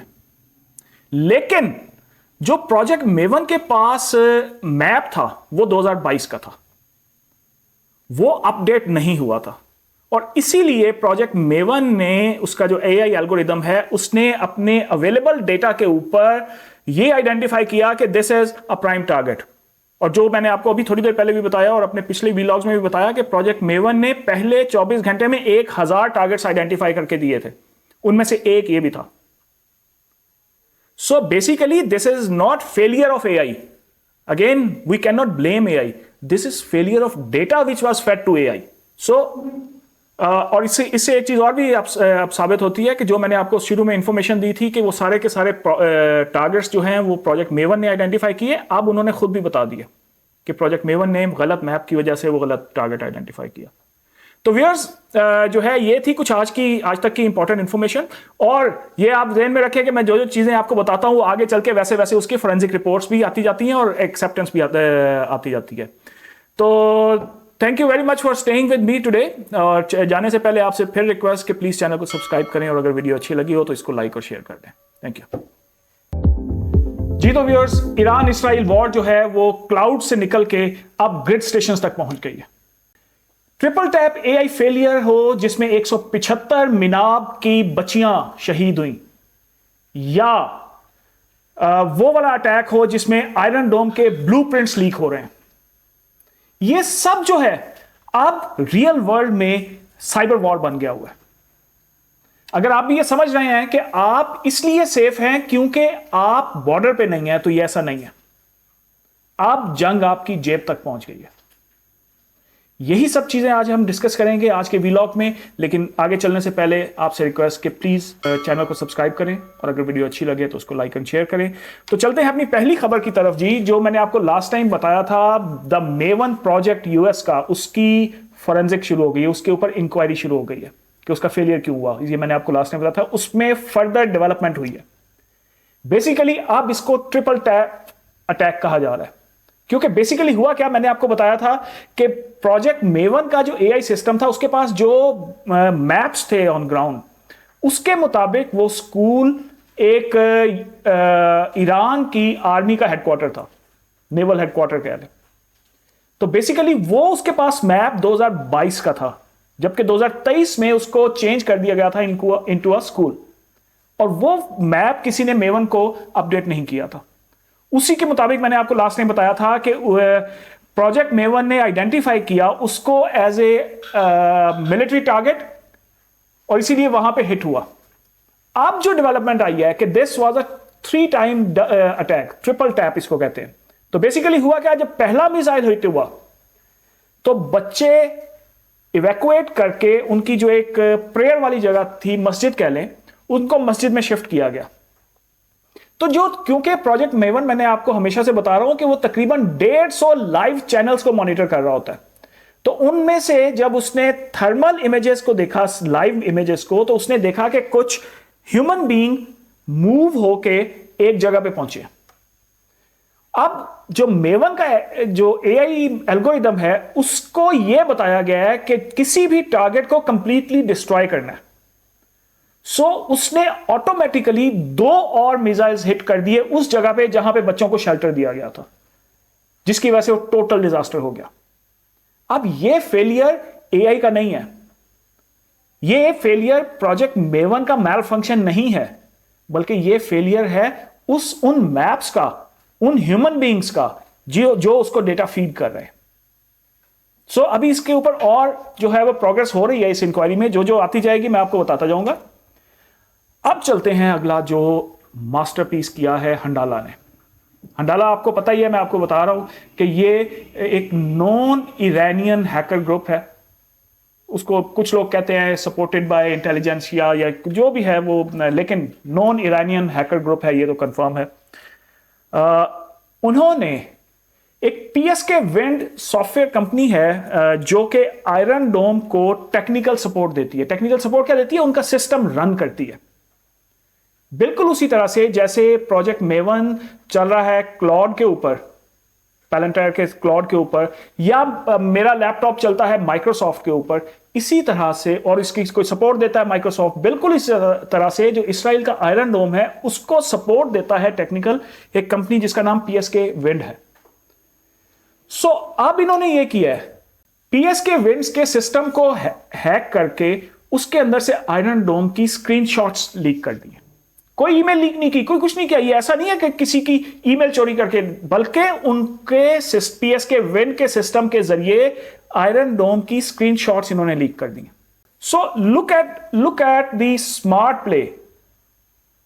अब आ जाए तीसरी चीज के ऊपर कि जो कुवैत के अंदर, यूएई के अंदर, बहरेन के ऊपर मैंने आपको बताया था कि AWS का जो डेटा सेंटर है उसको आइडेंटिफाई करके उसको हिट किया गया, क्योंकि वो ये समझ रहे हैं कि यही वो डेटा सेंटर्स हैं जिनको यूएस यूज कर रहा है टू आइडेंटिफाई द टारगेट्स।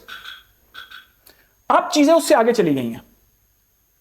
आपको ये मैं समझाता चलूं कि जो डेटा सेंटर्स हैं उनको दो बेसिक चीजें चाहिए होती हैं, एक है इलेक्ट्रिसिटी और एक है कूलिंग। अब जब डेटा सेंटर्स, AWS का डेटा सेंटर इन्होंने तबाह किया, गूगल का डेटा सेंटर तबाह किया, अब जो है इन्होंने बेसिकली पावर ग्रिड्स को, पावर प्लांट्स को और जो वाटर डिसैलिनेशन प्लांट्स हैं उनको टारगेट करना शुरू कर दिया। क्यों? अब इसको आप इसकी टेक्निकल एस्पेक्ट देखें। आई am not talking about simple missile attack, वो कोई काइनेटिक वाला या वो मिसाइल एक्सपर्ट है आपको बताएगा, लेकिन टेक्निकली डेटा सेंटर्स को समझा जाता है डिजिटल वर्ल्ड का ब्रेन। और जैसे मैंने अभी आपको बताया कि उसको दो चीजें चाहिए, एक कूलिंग और एक जो है वो पावर। सो उन्होंने डायरेक्ट पावर प्लांट्स को और जो है वो वाटर डिसैलिनेशन प्लांट्स को हिट करना शुरू कर दिया कि ना पानी होगा वो ठंडे होंगे, ना बिजली होगी उनको, ना बिजली मिलेगी, और बिजली से भी कूलिंग होती है, एयर कंडीशनर्स चलते हैं। सो बेसिकली उन्होंने डेटा सेंटर्स को अब हिट नहीं किया, वो दो को करके उन्होंने दिखा दिया। अब उन्होंने उसके जो सप्लाई सिस्टम है, जो उसकी कूलिंग है, ना बिजली होगी ना कूलिंग होगी, ना पानी होगा ना कूलिंग होगी। सो बेसिकली क्या होगा, data centres automatically melt down हो जाएंगे। सो और डेटा सेंटर्स मेल्ट डाउन हुए तो जैसे मैंने आपको बताया कि पूरे का पूरा डिजिटल वर्ल्ड ही बैठ जाएगा। सो अब इस सारे कुछ के अंदर जो बेसिकली आपको आज बताने का मकसद है कि ये ईरान इस्राइल यूएस वॉर, इसके अंदर जो टेक्निकल एस्पेक्ट्स हैं और जो साइबर एस्पेक्ट्स हैं और जो साइबर अटैक्स हैं, those are at their peak in the history. तो लेट्स सी, तो मिलते हैं अगले वीलॉग में कुछ मजीद टेक रिलेटेड खबरों से। लेकिन जाने से पहले आपसे रिक्वेस्ट है प्लीज़ चैनल को सब्सक्राइब करें और अगर वीडियो अच्छी लगे तो इसको लाइक एंड शेयर कर दें। जी, तो आज जो है वो दुनिया तबाही से बच गई। जो स्टोन एज में पहुंचाने की धमकी थी यूएस प्रेसिडेंट की, उससे जस्ट 2 घंटे पहले वो धमकी कॉल ऑफ हो गई और ईरान और यूएस के अंदर एक एग्रीमेंट साइन हो गया। वो 10 पॉइंट का एजेंडा है जो पाकिस्तान के ज़रिए यूएस को पहुंचाया गया ईरान की तरफ से। लेकिन जो ज़ाहरी जंग है वो तो बंद हो गई, लेकिन जो इनविजिबल वॉर इस सारे दौरान मैं आपको बताता आ रहा हूँ वो बंद नहीं हुई। एफबीआई की धमकी से लेके एफबीआई की वार्निंग से लेके सीजा की वार्निंग तक, और मेवन प्रोजेक्ट के मुनाब स्कूल के ऊपर अटैक जिसमें 175 बच्चे मरे, वहां तक ये सब अभी चल रहा है। जो ये सीज फायर 2 हफ्ते के लिए हुई है, ये व्यूअर्स सिर्फ हार्डवेयर की हद तक है। जो सॉफ्टवेयर वॉर है, जो साइबर वॉर है, वो अभी भी चल रही है। आज मैं आपको उस सीज फायर एग्रीमेंट के कुछ एक आध पॉइंट बताऊंगा और उसके अलावा ये आपको बताऊंगा कि कैसे मैं कह रहा हूं कि इनविजिबल वॉर या साइबर वॉर अभी भी ऑन है। तो चलते हैं सबसे पहले इस्लामाबाद अकॉर्ड की तरफ, जिसको इस्लामाबाद अकॉर्ड का नाम दिया गया है। उसमें बेसिकली ये 2 वीक की एक सीज फायर की गई है जिसके 2 मेन पॉइंट्स हैं। सबसे पहले तो ये कि स्ट्रेट ऑफ हुर्मस उसको फौरी तौर पे ओपन किया जाएगा, जिसमें जो है ईरान और ओमान वो अपना टैक्स वसूल कर सकेंगे। सेकेंडली, इसमें जो एक ट्विस्ट आ रहा है, बेसिक पॉइंट ये हुर्मस का था, जो एक्चुअल ट्विस्ट आ रहा है दैट इज कि इसराइल ने लेबनान के ऊपर फायरिंग नहीं रोके, वो अभी भी मिसाइल्स फायर कर रहा है, जिसके ऊपर ईरान की तरफ से एक ये ट्वीट आया है कि जी this was an agreement for a comprehensive cease fire in the region. लेकिन इसराइल इसको नहीं मान रहा। So let's see how does it develop. लेकिन जो एफबीआई और सीजा की तरफ से एक वार्निंग आई है आज ही 8 अप्रैल को, वो क्या है? वो है रॉकवेल पीएलसी हैक, ईरानियंस की तरफ से, ईरानियन हैकर्स की तरफ से। आज ये वार्निंग आई है कि जनाब, और उनकी कंफर्म रिपोर्ट्स हैं एफबीआई की और सीजा की, कि ये जो ईरानियन हैकर्स हैं, पर्टिकुलरली हंडाला, ये जो रॉकवेल सिस्टम्स हैं उसके अंदर इंग्रेव हो गए, वहाँ तक एक्सेस ले लिया उनके पीएलसीज के ऊपर। अब ज़रा पहले समझें कि रॉकवेल है क्या। रॉकवेल एक दुनिया की सबसे बड़ी इंडस्ट्रियल ऑटोमेशन की कंपनी है। ये बेसिकली रॉकवेल का नाम इनका एक ट्रेडमार्क है। और रॉकवेल को ऐसे ही समझें, रॉकवेल को सॉरी, कि जो जैसे इंडस्ट्रियल सिस्टम का ये कंप्यूटर है ऑटोमेशन के लिए, कि दो मशीनों ने आपस में बात करनी है, कोई स्विच ऑन ऑफ करना है, तो मैनुअल नहीं होता, ये ऑटोमेटेड सिस्टम के जरिए होता है। और पीएलसी आप ये समझिए कि उस रॉकवेल का ब्रेन है। पीएलसी से मुराद है प्रोग्रामेबल लॉजिकल सेंटर। अब ये जो है, इसमें हुआ क्या, इसको ईरानियन हैकर्स ने हैक कर लिया। एक्चुअली हैक क्या किया कि इसके अंदर इसको एक्सेस करने के लिए, पीएलसी को एक्सेस करने के लिए, पीएलसी बेसिकली एक कोई कंप्यूटर ही समझें, लेकिन ये आपकी लैपटॉप की तरह नहीं है, इसकी कोई स्क्रीन नहीं होती। ये एक बॉक्स होता है जो कि कनेक्टेड होता है विद ह्यूमन और मशीन इंटरफेसेस के साथ, जिस पे पूरे का पूरा चार्ट आ रहा होता है कि इस टाइम मशीन में क्या हो रहा है। वो पावर प्लांट है, वो वाटर डिसैलिनेशन प्लांट है, वो ग्रिड स्टेशंस हैं, ये तमाम चीज़ें ऑटोमेटेड सिस्टम पे चल रही होती हैं और जिनके पीछे रॉकवेल सिस्टम चल रहा है। सो बेसिकली व्हाट्स हैपनिंग, ये हंडाला ने क्या किया कि हंडाला ने उस पीएलसी के ऊपर सीक्रेट सीड अटैक किया। अब सीड की क्या है, सीड की ऐसी ही है, एक इनक्रिप्टेड कोड है, इनक्रिप्शन कोड है। जैसे ही सीड अटैक आता है, सीड अटैक नहीं आप कहें, अब सीड एक्सेस आती है, तो जो पीएलसी है वो ये समझता है कि ये एक लेजिटिमेट इंजीनियर मुझे एक्सेस कर रहा है। अब just to explain it to you, फर्ज करें कि एक वाटर सप्लाई प्लांट है, उसने सिटी को वाटर सप्लाई देना है, तो उसमें ऑटोमेटेड सिस्टम है कि किस टाइम पे किस रीजन में वाल्व खोलना है, वाटर लेवल क्या होना चाहिए, वाटर प्रेशर पाइप के अंदर क्या होना चाहिए, किस पंप को बंद करना है, किस साइड पे पानी भरना है, किस टैंक को भरना है। सो ये बेसिकली, अगर अब ये सोचें कि हंडाला ने उसके पीएलसी को एक्सेस करके उसकी ये सारी प्रोग्रामिंग ऊपर नीचे कर दी, अब उसे होगा क्या या हो सकता क्या है कि अब उनकी प्रोग्रामिंग की एक्सेस लेने से वो टोटल उनके कंट्रोल में है, उनकी मर्जी कि किस टाइम पे किस सिटी में पानी जाना चाहिए, किस टाइम पे किस पंप को चलना चाहिए, किस टाइम पे किस हीटिंग सिस्टम को बंद करके उसको ठंडा करना चाहिए। सो ये जो इनविजिबल वॉर है, ये अभी तक ऑन है, क्योंकि आज ही मैं आपको बता रहा हूं कि एफबीआई और सीजा की तरफ से वार्निंग अलर्ट आया, और इस वार्निंग अलर्ट का जो अल्टीमेट सॉल्यूशन उन्होंने दिया, that is to turn on the physical key. इन तमाम रॉकवेल इंटरफेसेस के ऊपर एक फिजिकल की है, उसको ऑन करने से होता क्या है कि वो उसके पीएलसी को लॉक कर देता है। सो बेसिकली अब वो ऑटोमेटेड नहीं रहा, अब वो कनेक्टेड नहीं रहा नेटवर्क से, क्योंकि नेटवर्क की दुनिया में एक सिंपल यूनिवर्सल ट्रूथ है कि nothing is secure unless you disconnect it from the network. तो बेसिकली ईरानियन हैकर्स ने क्या किया, इस चीज पे मजबूर कर दिया इन ऑटोमेटेड सिस्टम्स को कि वो नेटवर्क से डिस्कनेक्ट होके एक फिक्स चीज पे आ जाए। ये ऐसी है जैसे आप अपना stand alone PC, stand alone computer जिस पे कोई इंटरनेट नहीं है, कोई यूएसबी नहीं लगती, कोई नेटवर्क नहीं लगता, तो उस पर कभी हैकिंग अटैक नहीं हो सकता। सो उन्होंने अब बेसिकली उनको आइसोलेट कर दिया फ्रॉम द नेटवर्क। तो viewers, this is a new development कि मिसाइल फायर होना, काइनेटिक वॉर के ऊपर तो पॉज लग गया 2 हफ्ते के लिए, लेकिन ये जो इनविजिबल वॉर है, this is still going on. तो ये चीज जो है अभी तक आपने भूलनी नहीं है, इसको इग्नोर नहीं करना कि अभी तक दैट इज ऑन, और वो किसी भी टाइम उधर से निकल के कहीं भी पहुंच सकती है। सो जो इसके ऊपर काम कर रहे हैं, जो इसके ऊपर निगोशिएट कर रहे हैं, उनको ये समझना चाहिए कि काइनेटिक्स के साथ साथ साइबर वॉर को भी रोकना है हमने। तो अल्लाह करे ये जो है सीज़फायर किसी मंतकी अंजाम तक पहुंचे और उसमें जो है इन सब चीज़ों को भी कवर किया जाए। तो let's hope for the best, और मिलते हैं अगली वीडियो में कुछ मज़ीद इससे रिलेटेड। और अल्लाह करे ये वॉर की न्यूज़ से जान छूटे और ख़त्म हो, ताकि हम अपने रूटीन वाली वीडियोस पे वापस आ सकें, जिसमें हम आपको latest news about gadgets, about cyber crimes, about AI, about investigation, about forensic, वो हम डिस्कस करेंगे। तो थैंक यू वेरी मच, और अगर वीडियो अच्छी लगे तो इसको लाइक एंड शेयर करें और चैनल को प्लीज़ सब्सक्राइब करें। Thank you. अस्सलाम वालेकुम व्यूअर्स, मैं हूं नौमान बोदला और इस्लामाबाद से मैं आपके लिए बहुत ही ब्रेकिंग न्यूज़ और सनसनीखेज खबर लेके आया हूं।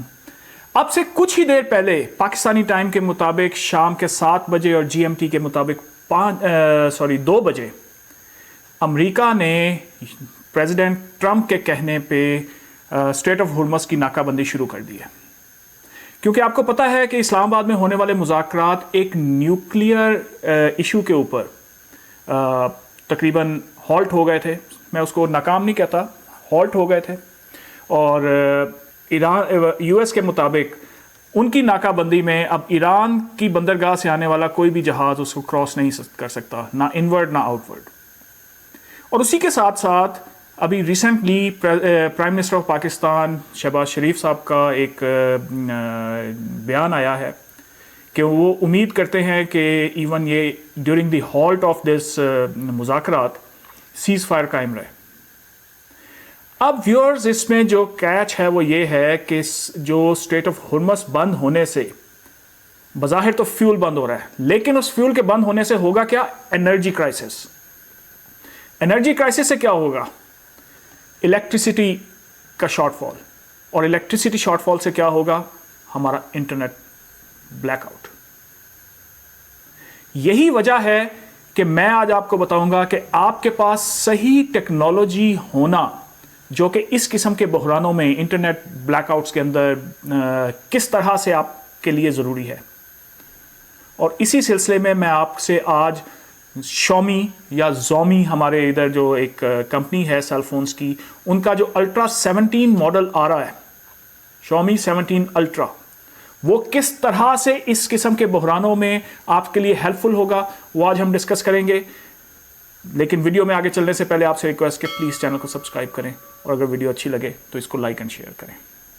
तो व्यूअर्स, बात करते हैं हम अब शॉमी 17 अल्ट्रा की। हम इधर पाकिस्तान में उसको कोई जोमी कहता है, कोई शॉमी कहता है, ये आप स्क्रीन पे आपको नाम देख के अंदाज़ा हो जाएगा। उसका एक नया मॉडल लॉन्च होने जा रहा था, शॉमी 17 अल्ट्रा, जो कि उन्होंने ग्लोबली लॉन्च कर दिया है। लेकिन व्यूअर्स, उसमें जो इंटरनेशनल बायर्स के लिए, हम जैसे पाकिस्तान में हैं या दुनिया में किसी भी जगह पे, एक बहुत बड़ा सेटबैक है। चाइना में जो शॉमी 17 लॉन्च हुआ है, उसकी बैटरी 6800 मिली एम्पेयर आवर्स की है। लेकिन जो इंटरनेशनल यूजर्स को मिलेगा, उसमें बैटरी रिड्यूस करके 6000 मिली एम्पेयर आवर्स की कर दी गई है। वेल, शॉमी के मुताबिक ये इंटरनेशनल फ्लाइट ऑब्लिगेशंस और जो है सेफ ट्रांजिट के सिलसिले में इंटरनेशनल रूल्स को फॉलो करते हुए उनको अपनी बैटरी को डाउनग्रेड करना पड़ा इंटरनेशनल यूजर्स के लिए। लेकिन व्यूअर्स, 5 लाख रुपए तकरीबन उसकी कीमत पाकिस्तानी बनती है। कीमत वही जो चाइनीज मॉडल में 6800 मिली एम्पेयर की बैटरी के साथ। लेकिन पाकिस्तान के यूजर्स के लिए ये कट क्यों? लेकिन दोस्तों, एक वजह है इस फोन में जिसकी वजह से मुझे ये फोन कम बैटरी में भी पसंद है। वो क्या है? वो इसकी ऑन डिवाइस एआई फीचर। इसके अंदर Snapdragon 8 elite generation 5 chipset use हुआ है। अब इससे होगा क्या? बेसिकली आपको पता ही है कि जितनी भी हम एआईज यूज करते हैं, वो किसी भी मकसद के लिए, किसी डॉक्यूमेंट कोई समरी लेनी हो, कोई एडिटिंग करवानी हो, कुछ अपनी ट्रांसक्रिप्ट बनवानी हो, उन सब के लिए हम जो भी चीज़ किसी भी एआई मॉडल को देते हैं, वो चैट जीपीटी हो, जेमिनी हो, ग्रॉक हो, डीप सीक हो, कोई भी हो, तो हमारी इंफॉर्मेशन और हमारी दी हुई डॉक्यूमेंट, हमारी दी हुई फाइल उनके सर्वर पे, क्लाउड पे अपलोड होती है। और आज के दौर में जो साइबर वॉर चल रही है, उसके अंदर ये बहुत बड़ा एक सिक्योरिटी रिस्क है। और ख़ास तौर पे ये जो एनर्जी क्राइसिस आ रहा है इस स्ट्रेट ऑफ हुर्मस की सीज के साथ और उसकी बैरिकेड के साथ, यूएस के ब्लॉकेज, ईरान की ब्लॉकेज, ये सब जो एनर्जी क्राइसिस आ रहा है, इसका इफेक्ट सीधा सीधा हमारे इंटरनेट्स पे पड़ेगा। और ऑन डिवाइस एआई मॉडल के साथ जो सबसे बड़ा फायदा है कि वो सब प्रोसेसिंग, एआई की जितनी प्रोसेसिंग है, आपने किसी डॉक्यूमेंट को समराइज करना है, लाइव जो है ट्रांसलेशन करवानी है, लाइव मुख्तलिफ जुबानों में उसको जो है वो आपने इंटरेक्ट करना है किसी के साथ, इवन वीडियोस या पिक्चर्स की एआई से आपने एडिटिंग करवानी है प्रोफेशनल लेवल की, ये सब आपकी ऑन डिवाइस हो जाएगी। उसके लिए किसी इंटरनेट की जरूरत नहीं होगी। बेसिकली इस फोन के अंदर एक एनपीयू है, न्यूरल प्रोसेसिंग यूनिट। वो इतना पावरफुल है कि वो उसके अंदर तमाम चीजें उसकी ऑन डिवाइस एआई जो है हैंडल करेगी। लेकिन व्यूअर्स यहां पे दोबारा वही कैच, बैटरी वाला। एआई मॉडल्स जितने भी हैं, जो एनपीयूज हैं, न्यूरल प्रोसेसिंग यूनिट्स, वो बहुत जल्दी बैटरी ड्रेन करते हैं, बहुत ज्यादा उनकी एनर्जी कंजम्पशन है। तकरीबन ऑन एन एवरेज अगर मैं आपको बताऊं तो 20 to 30% बैटरी ये ज्यादा कंज्यूम करते हैं नॉर्मल फोन से। तो इस सूरत हाल में क्या वो 800 मिली एम्पेयर्स का कट जो इंटरनेशनल यूजर्स पे लग रहा है, क्या वो जस्टिफाइड है? और क्या इस कीमत के अंदर 5 लाख रुपए तकरीबन पाकिस्तानी बनते हैं, $1600 से ऊपर का इसका रेट है इंटरनेशनल यूजर्स के लिए, तो 800 मिली एम्पेयर का जो कट है वो मेरे हिसाब से अनजस्टिफाइड है। लेकिन इसमें एक और आपको बता दूं कि एक तो ये अल्ट्रा मॉडल है जिसमें 6000 मिली एम्पेयर्स की आ रही है, लेकिन जो इसका नॉर्मल Xiaomi 17 है उसमें 6333 मिली एम्पेयर की है। तो आप अल्ट्रा पे पैसे भी फालतू खर्च करें और बैटरी भी आपको कम मिले।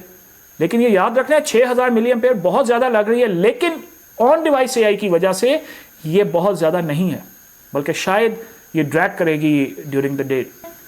तो व्यूअर्स, फाइनल बात यह है कि 2026 में टेक्नोलॉजी शौक नहीं बल्कि जरूरत बन गया। एक तरफ स्ट्रेट ऑफ हुर्मस और ईरान यूएस वार की वजह से हमारी एनर्जी कट आ रहा है, एनर्जी क्राइसिस आ रहा है।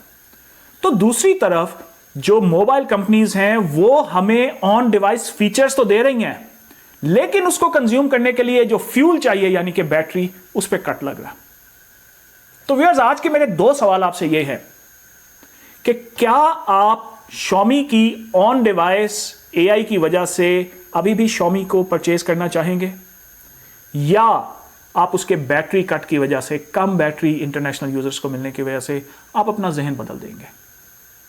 उसके अलावा दूसरा सवाल यह है कि जो फ्यूल क्राइसिस आ रहा है नाकाबंदी से, यूएस की नाकाबंदी से, आपके ख्याल में इंटरनेशनली उसका एनर्जी क्राइसिस कितना होगा, और क्या ये मुज़ाकरात दोबारा रिवाइव होंगे या नहीं?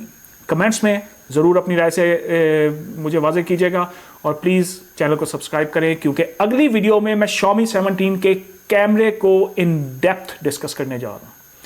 सब्सक्राइब करें ताकि आपको जो है वीडियो का नोटिफिकेशन टाइमली मिल जाए। Thank you.